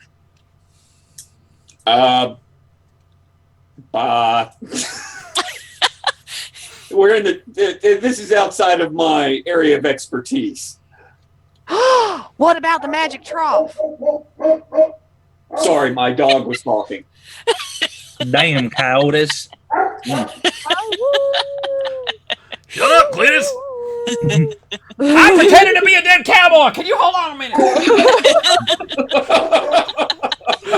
Gosh darn minute. Well, no, what about? Okay, well, might be where we want to start. What wouldn't a water spirit be able to leave a trough if they were? You said that trough was filled with water, and then it wasn't. Yep. Would a water spirit be able to fill that trough and then leave and go do something else? Perhaps, maybe that's where he's been hiding the whole. Wait a second, Just I a drank thought. that water. Maybe Well, It's still here. clearly, we're going to have to kill you first. Again. You can try. The humidity, the way that everything works here makes me feel like this water spirit may be able to become a vapor, which frees it up to travel other places, because the inside of the trough was damp, but we didn't see any evidence of water elsewhere. Granted, I don't think we thought to look for it, but I would think mud leading from the trough away from it might have leapt out at us. I am clueless, so maybe it would have left out. No, but we figured out that we might be looking for some sort of water vapor or something. So you helped us get this. This is good information. You said it was humid in here, right? Yep. Yep. And there's this white vapor in the air, or is that smoke? The steam, smoke, Steam. dry okay. ice for creepy effect. Green air. Yeah. So I'm just gonna start tracking this stuff with my rifle. Like, it seems to me that there's some. Sorry. It seems to me that we need to start shooting some. Well, I like the sound of that. Just give me a target. I'm finding it hard to disagree with that sentiment. Are you quoting that? Yeah, that's just got quote 379. Seems to me we gotta start shooting some. That's awesome. All right. Looking at this from a purely mechanical standpoint and applying the principles of scientific reasoning to it, I can't see a problem with that. So let's start making my way down here. All right. I'm gonna follow you. If the spirit is protecting the equipment, if we start dinging it up, maybe it'll come around. That is a possibility. I suspect the spirit is tied to the equipment. All right. What do you want me to take out first? I'm just going to level my rifle. Is it this console here? I think I will actually move back. Sure, yeah, that could be a console. You built it. Yeah. There's two down here, so Oh. This seems to be out of the likely burst radius. That would be something I probably would have thought of after the effect. Yeah. I'm just going to level my rifle and just let it rip into this console. Oh, you're shooting where I just moved. Let me move back. And you're firing what? You've got the magic gun, right? I have a very magical gun. It's the Blood Express rifle, which is a relic. Is supernatural, and the bullets drip blood. Wow, that's gross. All right, so you level this. That might be something I wouldn't notice in the heat of the moment, though. The chamber. Well, I mean, you've seen it. You've worked with him before, right? I was gonna say, this bullet's dripping blood. It just went through someone. Right. The chamber is like that's the scientific way to look at it. So the chamber of this gun is dripping, right? And you pull the trigger, you shoot, the machine starts sparks flying, smoke in the air, right? And in that I have moment, a botch lined up if that helps. Yeah. Oh, just a second. Yeah. That's 3 more squares back. all right, so that's this. That's gonna be. Just so thanks to pyromancy, I botch. Oh, of course. All right. So thank you, pyromancy. You're gonna pull the trigger, right, and the machine is gonna blow up in your face. And that'll be what we'll call that's what we'll call the power of the botch. Thank you, pyromancy. And in that moment, we're gonna settle this. We're gonna settle this damage when we get back from a top of the hour break because it's top of the hour. But in that moment, all of that humidity and all of that mist and that steam vanish. Like it just escapes through the window, through the cracks of the floor. Like you have done scared it away. Leaving you wondering where it is it might have gone. Although there's only too many places you can go and hide out as a humidity, like. In the middle of the fucking desert. As a humidity. So, yes. I wonder where it went, guys. In Devira. I drank it. It's true. Nom nom nom. Yep. So on that note, we're gonna be back in 3 to 5 minutes, and this will be yet another chance for Jody to hype up the new Kickstarter, the new edition of Deadlands, and anything else you guys want to talk about as well. Like, feel free. Right back. I wholeheartedly give you free reign to whore everything you have out to my audience.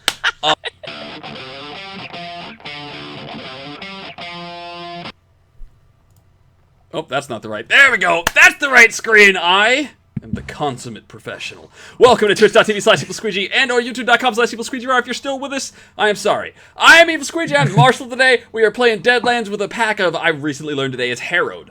Is how the writer pronounced it. That doesn't mean they're right. It just means that that's how they pronounce it. Just do it however works for you. I would like to add case precedent: GIF versus GIF. GIF. I know a very prestigious copy editor that really disagrees with you. Graphics interchange format, not peanut butter. Alright, so, when we last left off, the players had tracked all of that weirdness down. They'd found the point where everything crossed over, all the clues and information that they had been gathering, brought them to an abandoned lab. The abandoned lab turned out somebody had picked up the scientist's work after the scientist had been executed for witchcraft in the worst possible case of mistaken identity you can manage. And the party's fighter does what party fighters do. He blew it up. With permission. With permission. And that was 33, so that's gonna round out to 5 wounds to random hit locations, right? Yes. Alright, so 1, 2, 3, 4, 5. Boom! Let's see where I blow you up. I see 2 upper guts. Hey, none in the head. None of the noggin. Alright, so you've got 2 wounds to the upper guts, 1 to the legs, 1 to the lower, and 2 to the lower guts, I think. Yes. And is that for everybody or just him? That's just him. Okay. And I'm going to assume that the bloodthirsty person was smart enough to back up when she realized that her party member was going to shoot the machine. Okay. So not knowing the impact of all of these, other than hey, I've taken damage. They're all spread out. So does that mean I should prevent any of these with chips or not? Okay, so the way that preventing damage with chips works, okay, you can spend your fate chips if you want to prevent wounds to yourself. If a zone hits 5 wounds, it's crippled. You can't use it anymore. All right? Okay, so 1 wound in a zone is not actually that bad. No, 2 wounds in a zone is not actually that bad. The only other stuff that you need to worry about right now doesn't apply to you because you're harrowed. That's wind loss, which you can't take from physical damage. Because you're supposed to lose 1d6 wind, which I believe explodes, I think. It does. Yeah, okay. I've been playing that right then. Excellent! So where are my wounds? And you have 2 to the upper guts. You have, I think it's 1 to each leg, because evens and odds determines leg on those numbers, right? You are correct, sir. I'm sorry, it's 2 to the lower guts, it's 1 to your right leg. Wait, 2 to my lower guts? 2 to your lower guts, 2 to your upper guts. And 1 to your right leg. All right, I got it. Cool. And when the explosion and the smoke settles, you've been thrown back, right? Like your body is like singeing, and there's like smoke and steam billowing off of your body, and the steam and the humidity is gone. Where did it go? Dun, dun, Dun, dun. Well, lucky for me, I'm the marshal, so I can predict these things, and I happen to know that it's going to the well. Which That's where I was thinking we'd go. Where else? Got fortune teller, man. so I I can go rough see up the people, mayor. I can try to cast a hex to see people's future.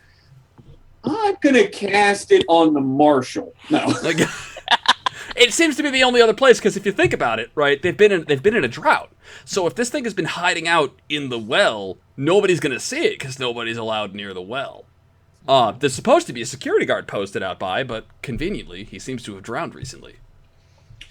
Oh man. I'm checking because I think that upper and lower guts are actually the same hit location. Overall, it's just guts, but I'm not really? Have I been doing it wrong this whole time? You know, I'm not finding it quick, so let's run with it. All right. Yeah. Okay, so, right. As it turns out, you guys need to actually be on that map. You can't just look No, at it. whatever. I you got can't just magic. look at it here. Oh, I quit the game. But whilst you're here, do look at it. It's really pretty. Yep. Oh, I gotta say, like Very this, pretty. this Your map map's is very well cool. done, Zhang. And I That other appreciate. map was very well done too. I enjoyed that giant machine. Yep. And all the Don't little think- details on the I floor. did, yeah, all the little clipboards and little scribbled notes and guns. Don't think that did not go. Neither of these are a fucking cave. The running gag is Whatever. that Zangmek can only map caves. Such that yesterday's one shot, we entered Zangmak's cave We and don't need to killed talk about Zangmak the this. wizard. It was pretty awesome. Was it the fleshy one that I learned about in the chat? Yes, yes, it was the fleshy cave. And that's why chat is not safe to enter. Oh no. Just say. All right, so I'm going to add trigger warning to an awful lot of things now. Well, to be fair, it is Deadlands. It's a lot of guns. And horror. A It's lot of supposed to guns. be. Yeah, it's supposed to. I bet, like you guys might have gotten away with calling it trigger warning. Like, I figure after listening for about 2 or 3 minutes, they're like, "Oh yeah, oh, we get it." Damn. All right. So I cleverly prepared for this, as is the way of the marshal here. But Poor that's Dagmar did. Like, give you that the- is the glory of Roll20 here, because I can just do whatever I want. And oh, that's not the right side. Hey, so I can take care of some of your wounds through the power of poker, if you would like. Yeah, on your way over before if you want him to if you dare trust the hucksters. And why wouldn't you? So We've worked together. He hasn't killed us yet. I mean, again. More than once. So not being able to hear myself, I'm going to revert to natural accent. I'm like, "What you saying? I think that my ears are ringing a wee bit." What did he just say? I have gift of gab, which means after a moment or two of exposure to a language, I can understand it. So let's just let him go, and I'll be able to interpret in a moment. A white chip for you both. That's clever. I like it. I like it. Whoa! No, I just gave him a 90-foot aura, not a 0-foot aura. Awesome. Whoa! Typos. There's stuff there. Now, do we want to roll this out, or do you want to just assume that I'm able to heal him without blowing us up? Does he have any unnatural dice lined up? He does. He does. Is it He a has monster crit? a crit from Pyro. All right. So on a crit, we assume that you got the highest hand possible. Oh, That's well a, then, what's the real highest wound level that you have? The guts. I have 2 upper, 2 lower guts, and then 1 in my leg. But are you actually going to the? What, I can't remember where the thing is called. I can do your. Why don't I take care of your guts?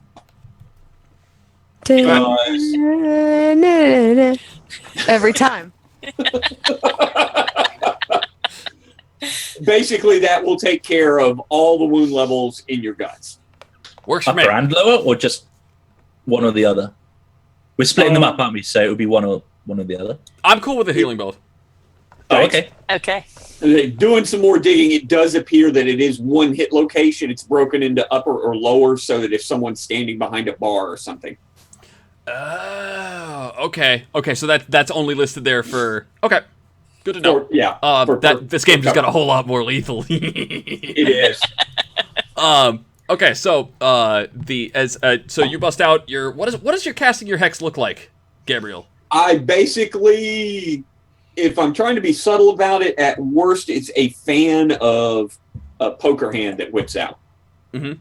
And just a quick glance, and then the hand's gone. The cards disappear. Yep.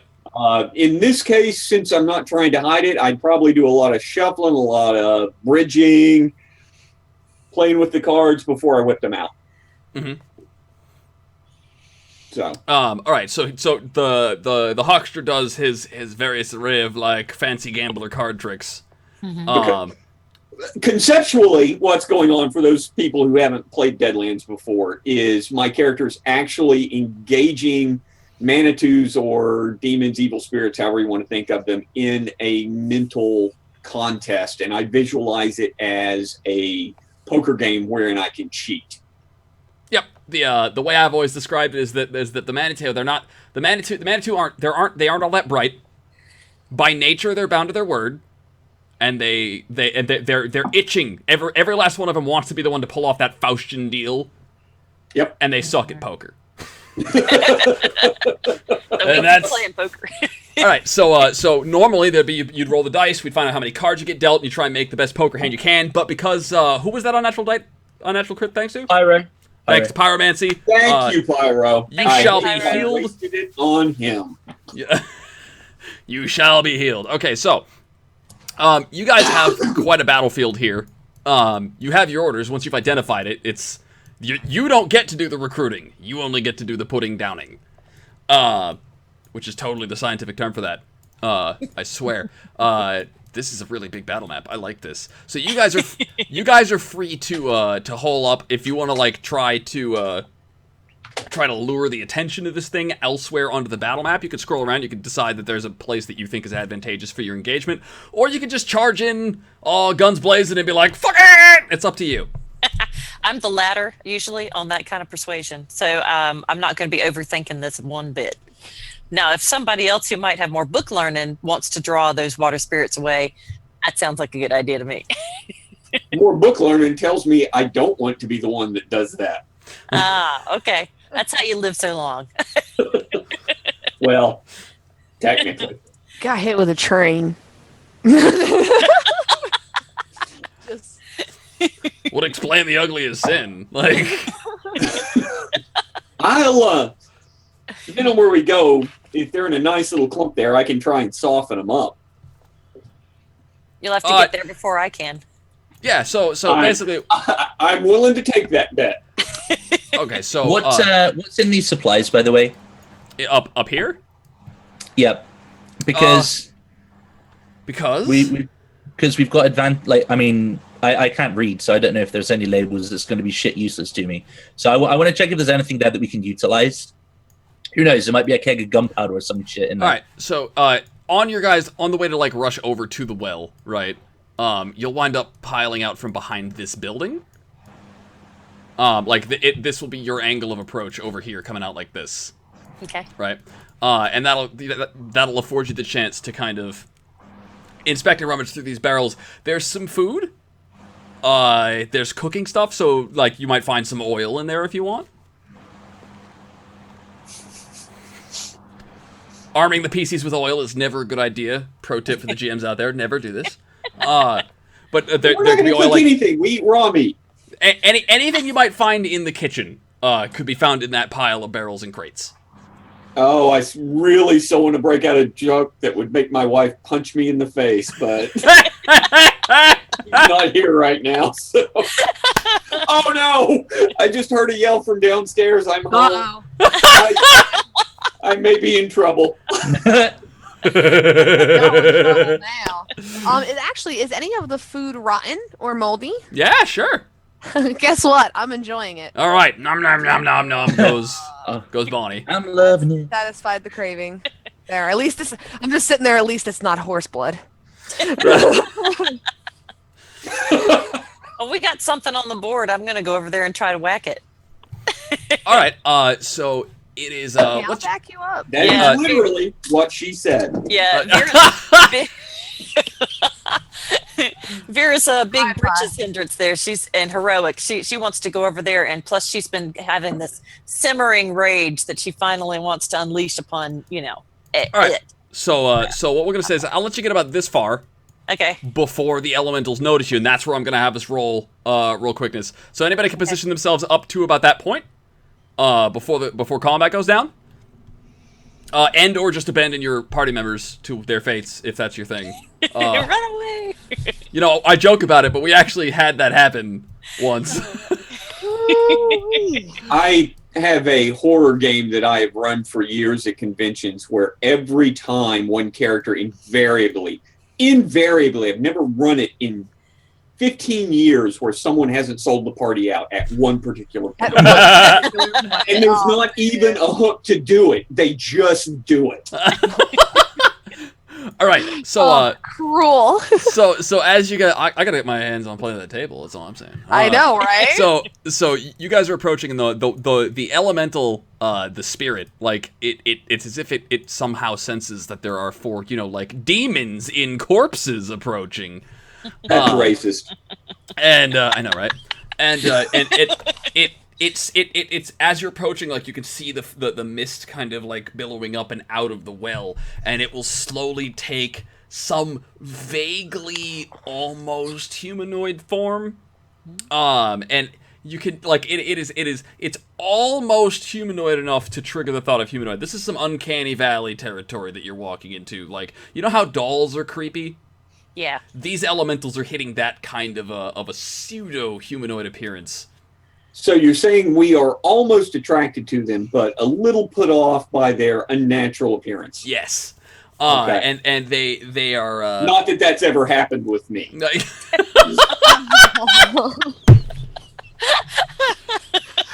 Oh my god. Okay, I think I see where you're going with this, John, and we could talk after the show. Have I plugged Diet Mountain Dew lately? God, I love it. So what was I saying? Oh yeah, so they all take this approval. The face this spirit is affecting. They're all the same face, but there's many of them. There's the big hulking one in the back, and a whole bunch of like little ones that have tiny little stubby legs. And whence they walk, they leave not trails of water or dampness on the ground, but that dampness has a particular blood-like color to it.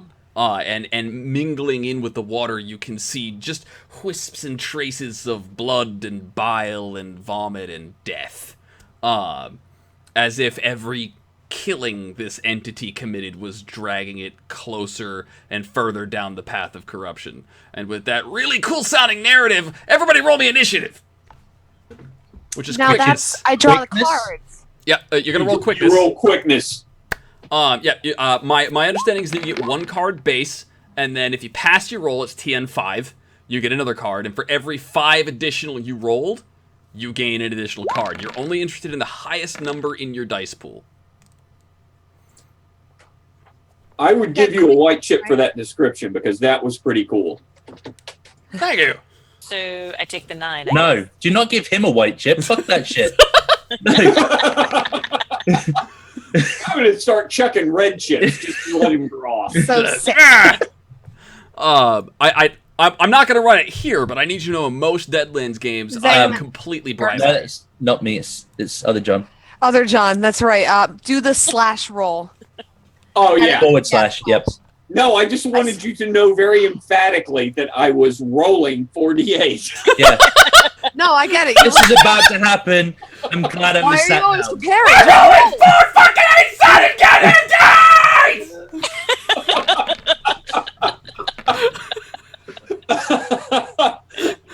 Damn! Shut your mouth. Damn, son! You got that 13? All right, so now that I've got my earbuds in backwards. Wow. All right. Okay, so that is a roll of 13, so that means, okay, so, Jody, you've got your cards. John, you're going to be pulling 1 card, plus 2 for the 5, another one for, so it's going to be 4 cards for you. That is the scary side, a huckster with 4 actions in the round. I can kill us all. Indeed! What's a 6? A 6 is going to get you 2 cards. Okay. And you were taking them specifically from the action deck, not the huckster the action, not the huckster. And an 8 is 2 as well, is it? Yes, Is that right? because it's 3 once you hit 10. So okay, I just click on it draw. twice. It asked me how many. I Click said on 4. it, yeah. And then I click didn't on the little get card thingy that shows up in Yeah, I see that. Yep. Oh, okay. If you click the cards, you'll see how many. You'll see exactly what you got for cards. If you click actually on the deck. Yeah, not on the deck. But okay, so above over your name little, in Roll20 on the lower right hand side, on the lower left hand side of the screen, you see where it says Gotcha. John G. There's a 4 there that indicates that you have 4 cards. I'm not seeing that. Do you just click on the deal thing? Sorry, is this? Yeah. Go ahead. Oh, Go ahead. I got you. Okay, you found it, so you can see the cards you got, and I'm gonna do the quick hand thing where I just deal myself 2 cards and call that for all the baddies because I'm lazy, and I pulled the fucking black joke. You're gonna be fucking kidding me! Woo!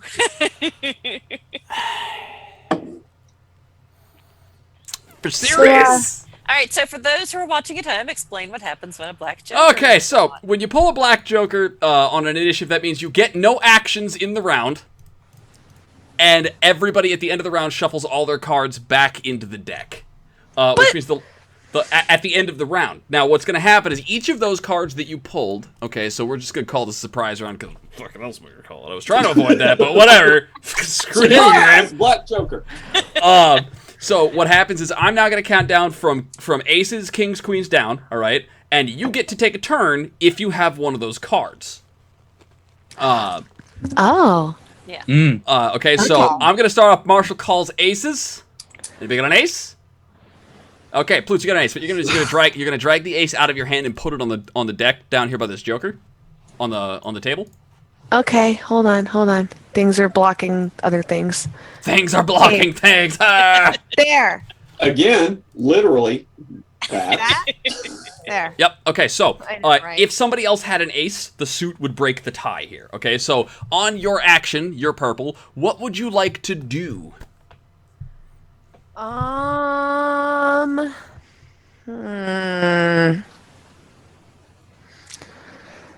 So I was thinking I can infest that little area over there. Okay. What is it area or is it a single thing? Okay. So let's Chooses a target in sight and begins to concentrate. Okay. Infest in parentheses 2. I want to know, is it a rank? Is it a level? you have 2 points of infest. Power. Okay, 2 Harrowed powers points have of 5 infest. stages. Yes, you have the second Okay. stage. Just A hero with this power can control swarms of small, biting, stinging insects. The insects aren't summoned from thin air, so they must be available in the current locale. I'm imagining lots of little beetles, young beetles, and ants, and that kind of thing. Yep. To use this power, the Herald chooses a target in sight and begins to concentrate. At first, a few insects will flock to the target. Within seconds, a few more, then a few more. Each round, the insects continue gathering until the Herald stops concentrating. And the first round, the target is infected, has no effect. In the second, he suffers a -1 to all his actions. Third, suffers a further -1, so -2, and so on until the total penalty is -5 in the 6th round. Since I have level 2, the swarm strength is 2d6. It doesn't say anything about a save. All right, so if I'm hearing that correctly, what's supposed to be going on here is that it's going to take damage every round, except for the first round. And it also suffers a cumulative penalty to all of its actions because of the bugs. It looks like the only way for the victim to stop the infestation is to jump in the water or kill the herald who's tormenting him. Okay. So it can... Apparently, and we're gonna test things here because it could. Maybe the bugs are not going to work on it. Who knows? All right, so which of these summoned water skippers?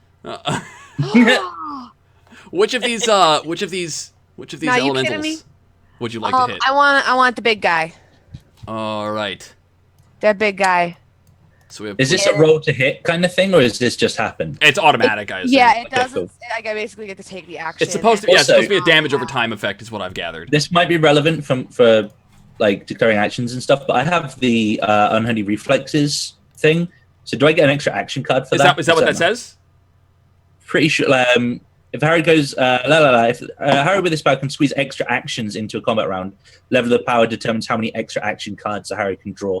So I get 1 use per round. Yeah. So you pull an extra card. You just pull an extra card each time you roll quickness, right, because you have supernatural speed. Nice. Okay, cool. All right, so you said these water creatures have faces. Yes. I would like to try and concentrate and make the bugs obscure the face. You know, like try to get all up in. I'm assuming these things can see. So that's what I'm trying to go for. Okay. All right, and we'll find out what happens at the end of the round. Yeah. Okay, so that was on aces, kings. That's me. King. I got a king. All right, slap We've down. all got kings. Who's got what suit? I'm diamonds, so. Who's got that spade? Reverse alphabetical, spades right? me. Yep. Yes. It's spades, hearts, And then diamonds. diamonds, clubs. Oh, that is reverse alphabetical. Yeah. Yes. There's an easy Thanks, way to Deadlands remember. Wikipedia page. I've been playing this game for 10 years and I never noticed that. I have read your Wikipedia page, is all I'm saying, and I have stored the information where necessary. All right, so King of Spades, what would you like to do? I'm going to shoot something. Not even in the game. I'm just throwing that out there. In fact, you see this crate to my side? Hit that. All right, Zach. So, yeah, like the closest one, I'm just gonna shoot, but I have no idea how to actually make. All right, so your gun has stats, yes? It does. Is that 20 increment, by the way, on the range of a gun? Is that supposed to be the actual distance or the number of units of distance measured? Number of units of distance. Okay, so that thing is good for 20 units regardless of how long we've assigned a unit for? No, it would be, I think it's 20 yards. Okay, so 20 yards, we're going to translate, that's 60 feet. That's actually pretty simple to break into 5 because these 5-foot squares because I'm a D&D nut. So 60 divided by 5 is 12. Okay, so it's a unit of 12, and each unit of 12, if I recall, increases the TN by 1, right? Yes, you divide it by the range, and then you're within.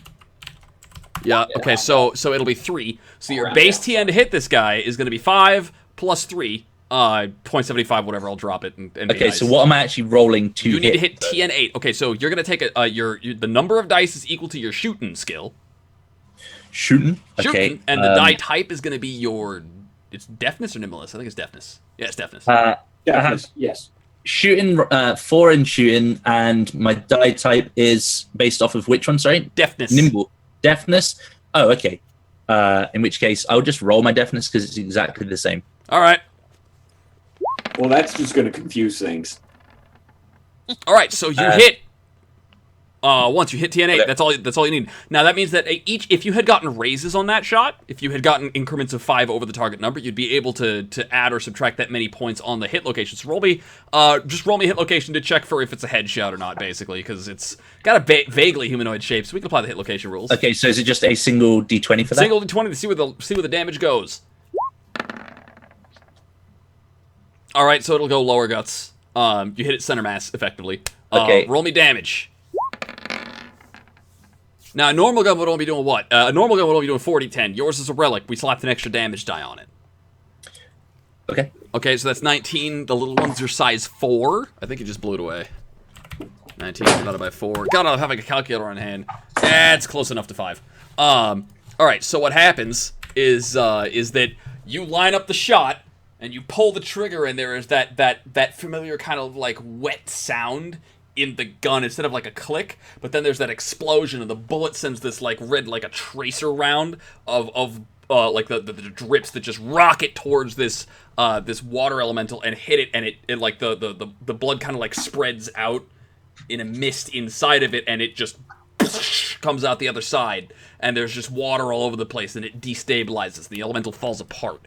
That was on King of Hearts? Spades. Okay, so King of Hearts. Nice shooting, Tex.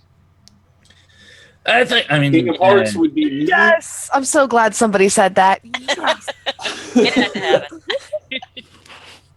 I guess I should have said nice shooting Salisbury, but... I'm going to drop a Soul Blast on what appears to be Plute's bullshit. No. Please, my bullshit is infallible. The biggin. It's what I called your swarm. I was like, given that it's I just call it the biggin. Yeah. Area of effect, I'm going to do it in the upper left-hand corner just in case. You have Soul Burst, not Soul Blast?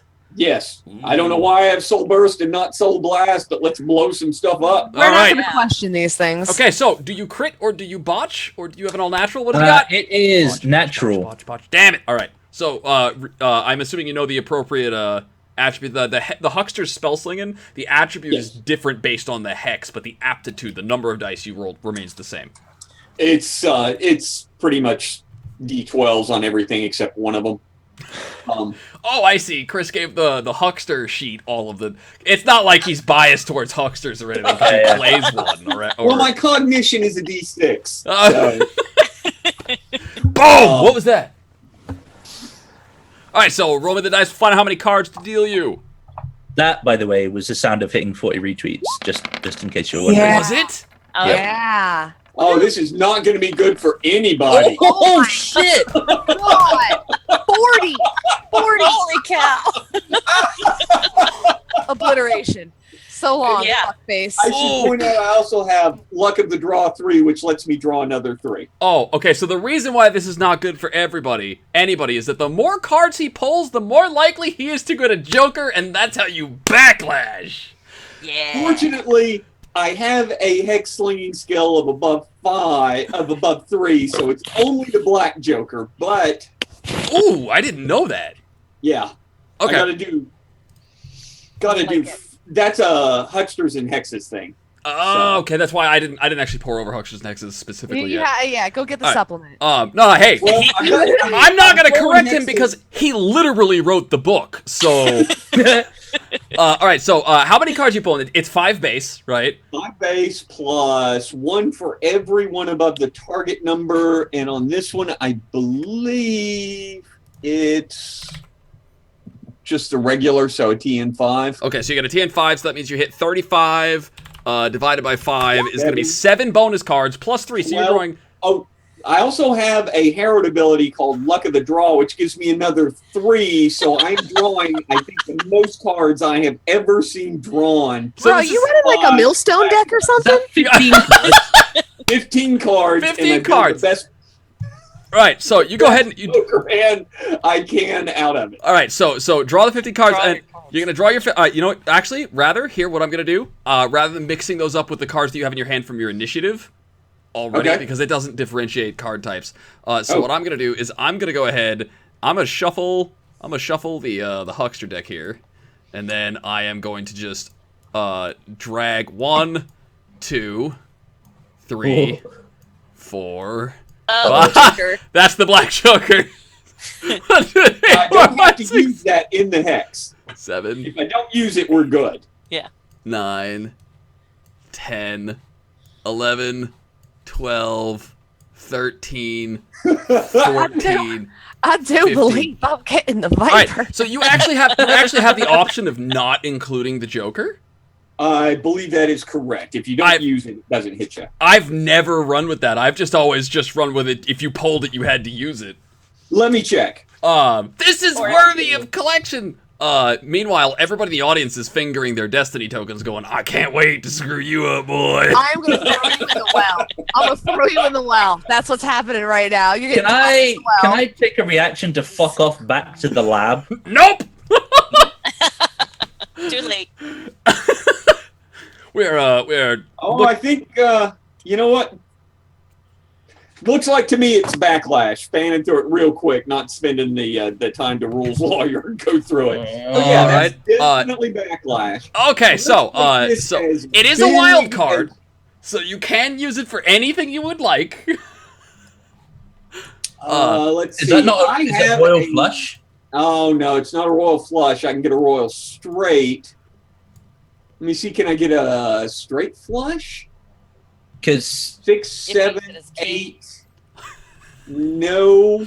if you use it, you can use the Joker to replace a king, right?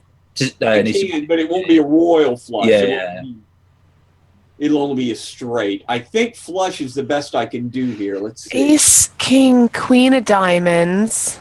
Oh no, 9, Yeah. 9, 9, 9, 9. I've got a full house there. I think full house. Ace, King, Queen. Wow. Maybe we should have brushed up on our poker. So before- hang on, was that?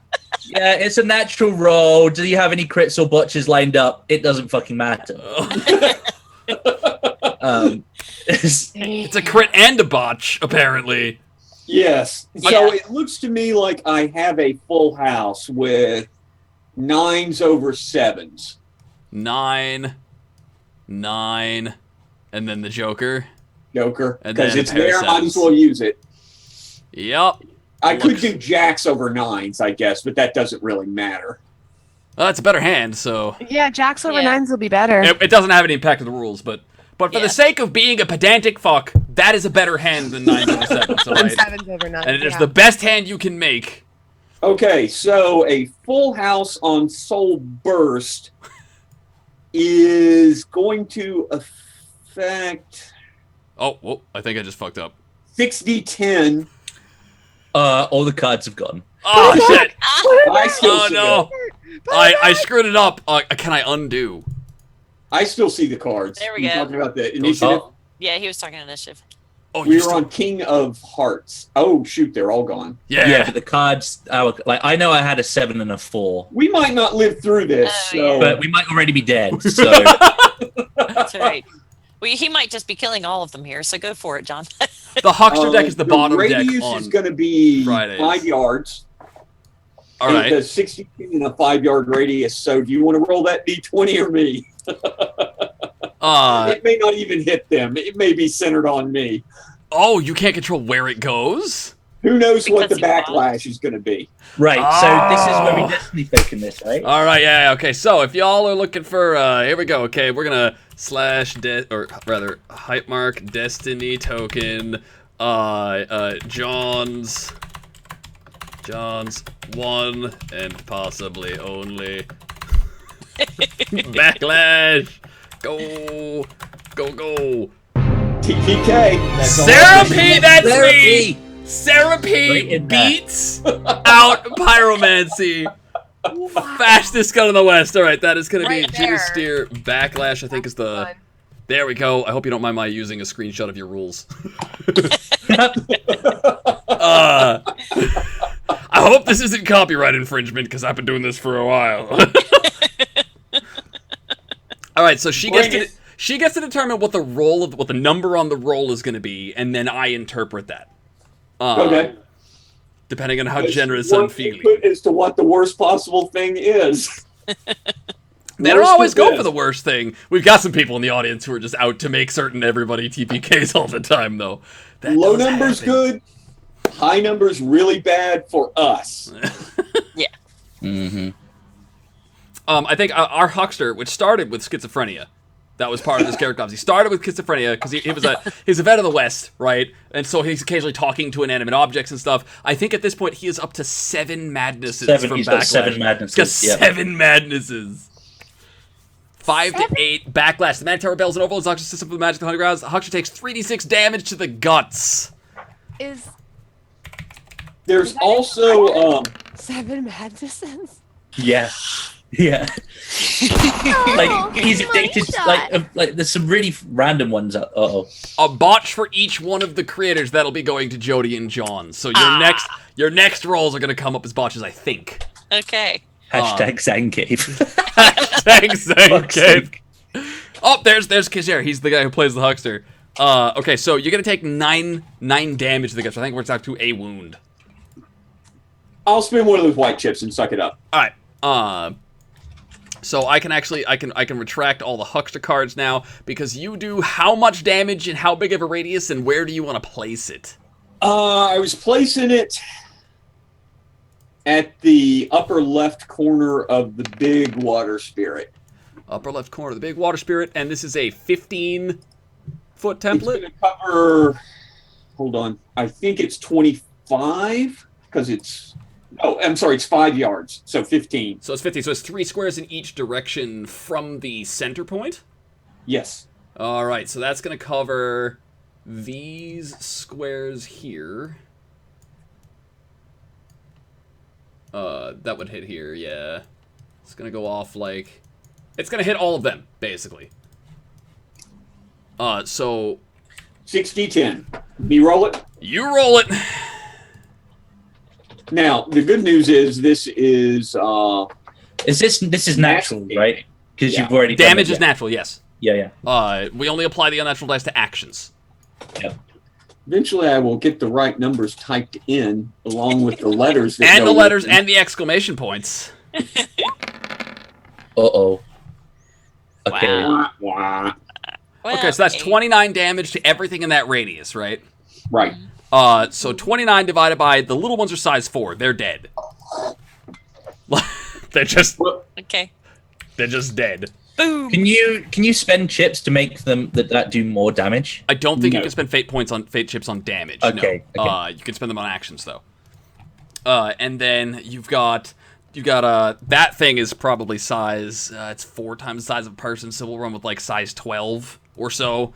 I think. So that's gonna be 29 divided by 12 is gonna be 2.4. We'll round down, so you do 2 wounds to it. Okay. And then you know what? I screwed up the actions, so we've got a king of diamonds left to resolve. That's me. All right. Yep, but I'm running straight for it, so I think I'm going to actually have to take the run action. Like, my pace is a 9. The way I understood the rules was your pace is a 9, so you can go up to 18, But if you run over 9 over the course of a round total, you're considered to be running. Okay. I don't charge an action for that. And I don't know if I was supposed to, but I never have. So We could just throw a beat at it. Fuck it. yeah. Well, but I've got a botch coming, so I don't know if I trip and fall flat on my face. So. No, I'm not going to charge you. But I'm running. I would much rather you botch attacking. Oh, of course you would. I don't want to attack her swarm. I want to attack the creature there. Yeah, the swarm, I've only got it there just to remind myself that it is crawling in bugs. Okay. I was going to say, did it get fucking destroyed in that explosion? Okay, so you want to clear this? Do you want to take an action at the end of that round? At the end of that run? Yes. And I'm going to tap into my berserker. So she goes all berserk crazy, and her claws come out too. So the berserker means my die types go up by 1. Yep, your physical die types go up by 1. Your mental die types go down by 1. Who needs mental die types? Who needs thinking? It's a pastime for thinking. And the claws come out. Yep. So Claws power. I think activating the heart power costs an action, right? I don't know. That sounds right, but yeah, because the speed is 1. Let's go with that. Yeah, the speed is 1. So I'll let you just turn on all your stuff for the action right now. Okay, so I'm sitting there ready and waiting. I'm about Yep. to. And then because I was an idiot, I know the huckster had an additional 2 cards after that, or 3. And I had 2, but they were low cards. They were like 3 and 4. Yeah. Well, ultimately, I don't have any cards to interrupt with, so if you guys just want to spend your actions, I'm not gonna it doesn't matter to me. I'm just gonna let we can just go round robin until we're out. Yeah, that works for me. If Okay. you had a queen, how about that go next? Oh yeah, okay, so go ahead and drop what do you want to do? Me? Your next action. You've got the infest. I think I have duration concentration. So I think I have to keep concentrating in order to keep doing the bug thing. That sounds fair. I don't know the specific rulings, but that sounds about right. So do you want to move anywhere? Nah, are you kidding me? I'm leaning up against one of these boxes. I kicked my hat up and like there's ants crawling in my eyes and I'm just staring at this water thing. Oh, that's creepy. I love it. Oh, you just nailed what this entire game is all about. And I'm just staring at the water elemental, just tracing all the ants, and you can see them crawling behind my eyes if you look. Like they've white over. All right, and then we're bugs in the face. Come around to Zhang. Well, I reload. I have like a quick reload thing. Yeah, if you roll it and you pass the check, it's TN5, I think. Okay, but then I botch. So okay, so you're not shooting anything this round, is what I'm hearing. I the have gunslinger is like quick speed load. Ah, shit! I dropped my gun. Okay, then that's gonna get rid of my 2 cards. So all right, and then you're gonna So and then Jody. Now I can swing. You can let her rip. Well, I think you're using your claws or your sabers. Claws. All right. Yep. So that's the quickness, and I've got a 3 in fighting. All I right. use nimbleness. Or Nimbleness, yeah. Okay. So 3d10 plus d8. I'm actually pretty certain that because I pulled that Black Joker, we are going to wind up killing this before I even get a turn. that would fit though if you. No! It would be the first time this has ever happened to me. Oh, Ooh. That 10 did not explode, did it, or is it not supposed to? The 3d10s are supposed to explode, so give me another d10, Jody. Did I read that we had creator botches? Zangmak is in charge of making certain those hit. There was. Sorry, I thought that was dealt with in the previous thing. If not, then okay. There is a botch lined up. We'll catch Jody's next swing will be a botch then because somebody bought for it. So that's going to be a total of 25 and 7 is going to be. Thank you for calculators. 32. I've said it was size 12. 32 divided by 12 is going to be another 2 wounds. It is teetering. All right, so Jody, you are up close and personal with this thing, right? Yeah. The claws out, the zerk's going. You're not necessarily seeing all this. Right, you're just laying into this thing, just tearing. It's at its core. It's not quite water. It's more like this warm gelatin. That kind of. Oh, good. I can cut that easier. Yeah. So you rip through and you come through and you're tearing bits. It's splattering all over the place. It's not this thing's blood that's everywhere, but it is unleashing this gurgling, high-pitched howl of pain as you were just ripping this thing apart. And that's gonna come around back to John. Gabriel. I'm going to move up a little bit as soon Yep. as I, having minimized things a little bit, I can move 2, 3, 4, 5, 6. Chocolate fueled rage. 2, 3. And you said each Square is of these 5. Each roughly square is 5 feet. Yep. I'll try a spirit coils on it. I don't know if this will work because it's water, but basically I'm just wrapping it with ethereal bands of energy, assuming this works. Okay. You botch. Since I have a botch. Yeah. All right. So that's going to be another backlash. Thanks to You Tice. know it. Thank you, Tice. Tice. See if anybody jumps on Should this I one. Oh, you know Pyro's up in this shit. Oh, but gone. sometimes he's tabbed out in another window and only hears the sound. And we're on a Yep. 50-second delay, so sometimes he misses it. Uh-oh. Uh-oh. Oh, no, Pyromance is in on it. All right. Can you give me the Coke? Yeah. Shenanigans. That's like Pyromancy might want to get you a Coke, but I don't think that's on the list. Oh, there we go again. Oh. Okay, it's not a 40, it's a 16. A 17 to 20 is going to be a corruption. Okay. So what we're going to do is we're going to say Go ahead and you're going to bind the melee unit that's about to finish him off instead Okay. of your intended target. That seems like a fair corruption of that Sweet. spell. You want me to do the draw on it? Yeah. Let's see how tough it is for Jody to get out. I can take it. We're Bring going to it. go slightly Okay, over here. so 16 would be 5, 6, 7, plus 3, so 10. So 10, let me drop these on the table again. Oh, this is the action deck. Whatever, we're not using that anymore, apparently. Well, with no cards up, I can do it. 1, 2, 3, 4, 5, 6, 7, 8, 9, 10. Oh, no jokers. You got a pair of aces, 3, pair of 8s. You got 2 pair. 2 pair might be as good as it gets. Yeah, I'm seeing 2 pair at best here. Yeah, I don't see I'm 1 short of a flush. Yeah, 2 pair, One short straight. Yeah. which is 2 above the minimum. So for her to get out, it's going to be a target number of 7. All right. Strength. Oh, I have to make a strength roll or no? Yep. Okay. Except you botch. Oh, Who's responsible for this one? So, I have a thanks, really Tice. high Last 10 strength. rounds. You'll have plenty of time to get out of it. All right, so all right, so in a curious series of Tice deciding fuck the posse, he just like rains botches down on everybody. The huckster goes to cast his spell, right? You strike your deal, you throw the cards, you have that wrestling match. The Manitou gets the better of you, but you're not quite ready for it because he's feigning like you're winning until that last second when he just spins it. Nope, you're not hitting your intended target. You're hitting Very. Right? And so, Very, you're just, like, going berserk, you're frothing at the mouth, you're tearing this thing apart, and then all of a sudden, thud, and you're gonna, like, fall over and kind of like, "Argh, argh." The more you struggle, the worse it gets. Damn Right? it, It's like it's a Chinese hombre trap, like, wow. Chinese hombre trap. yeah, you heard me. You know what a Chinese finger No, trap I is. get it. Okay, I just wanted to make sure. Yeah. And then we're gonna call this. So Jody's attempt actions to break out. We're gonna give the gunslinger one. No, you've spent yours, so we're gonna give.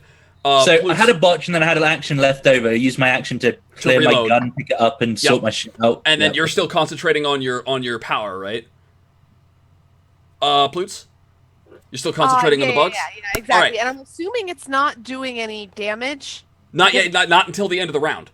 Okay. So at the end of the that's round, right. Yeah, you're yeah, gonna we've do been your doing damage. turn. Okay, yeah, Go ahead and roll me 2d6.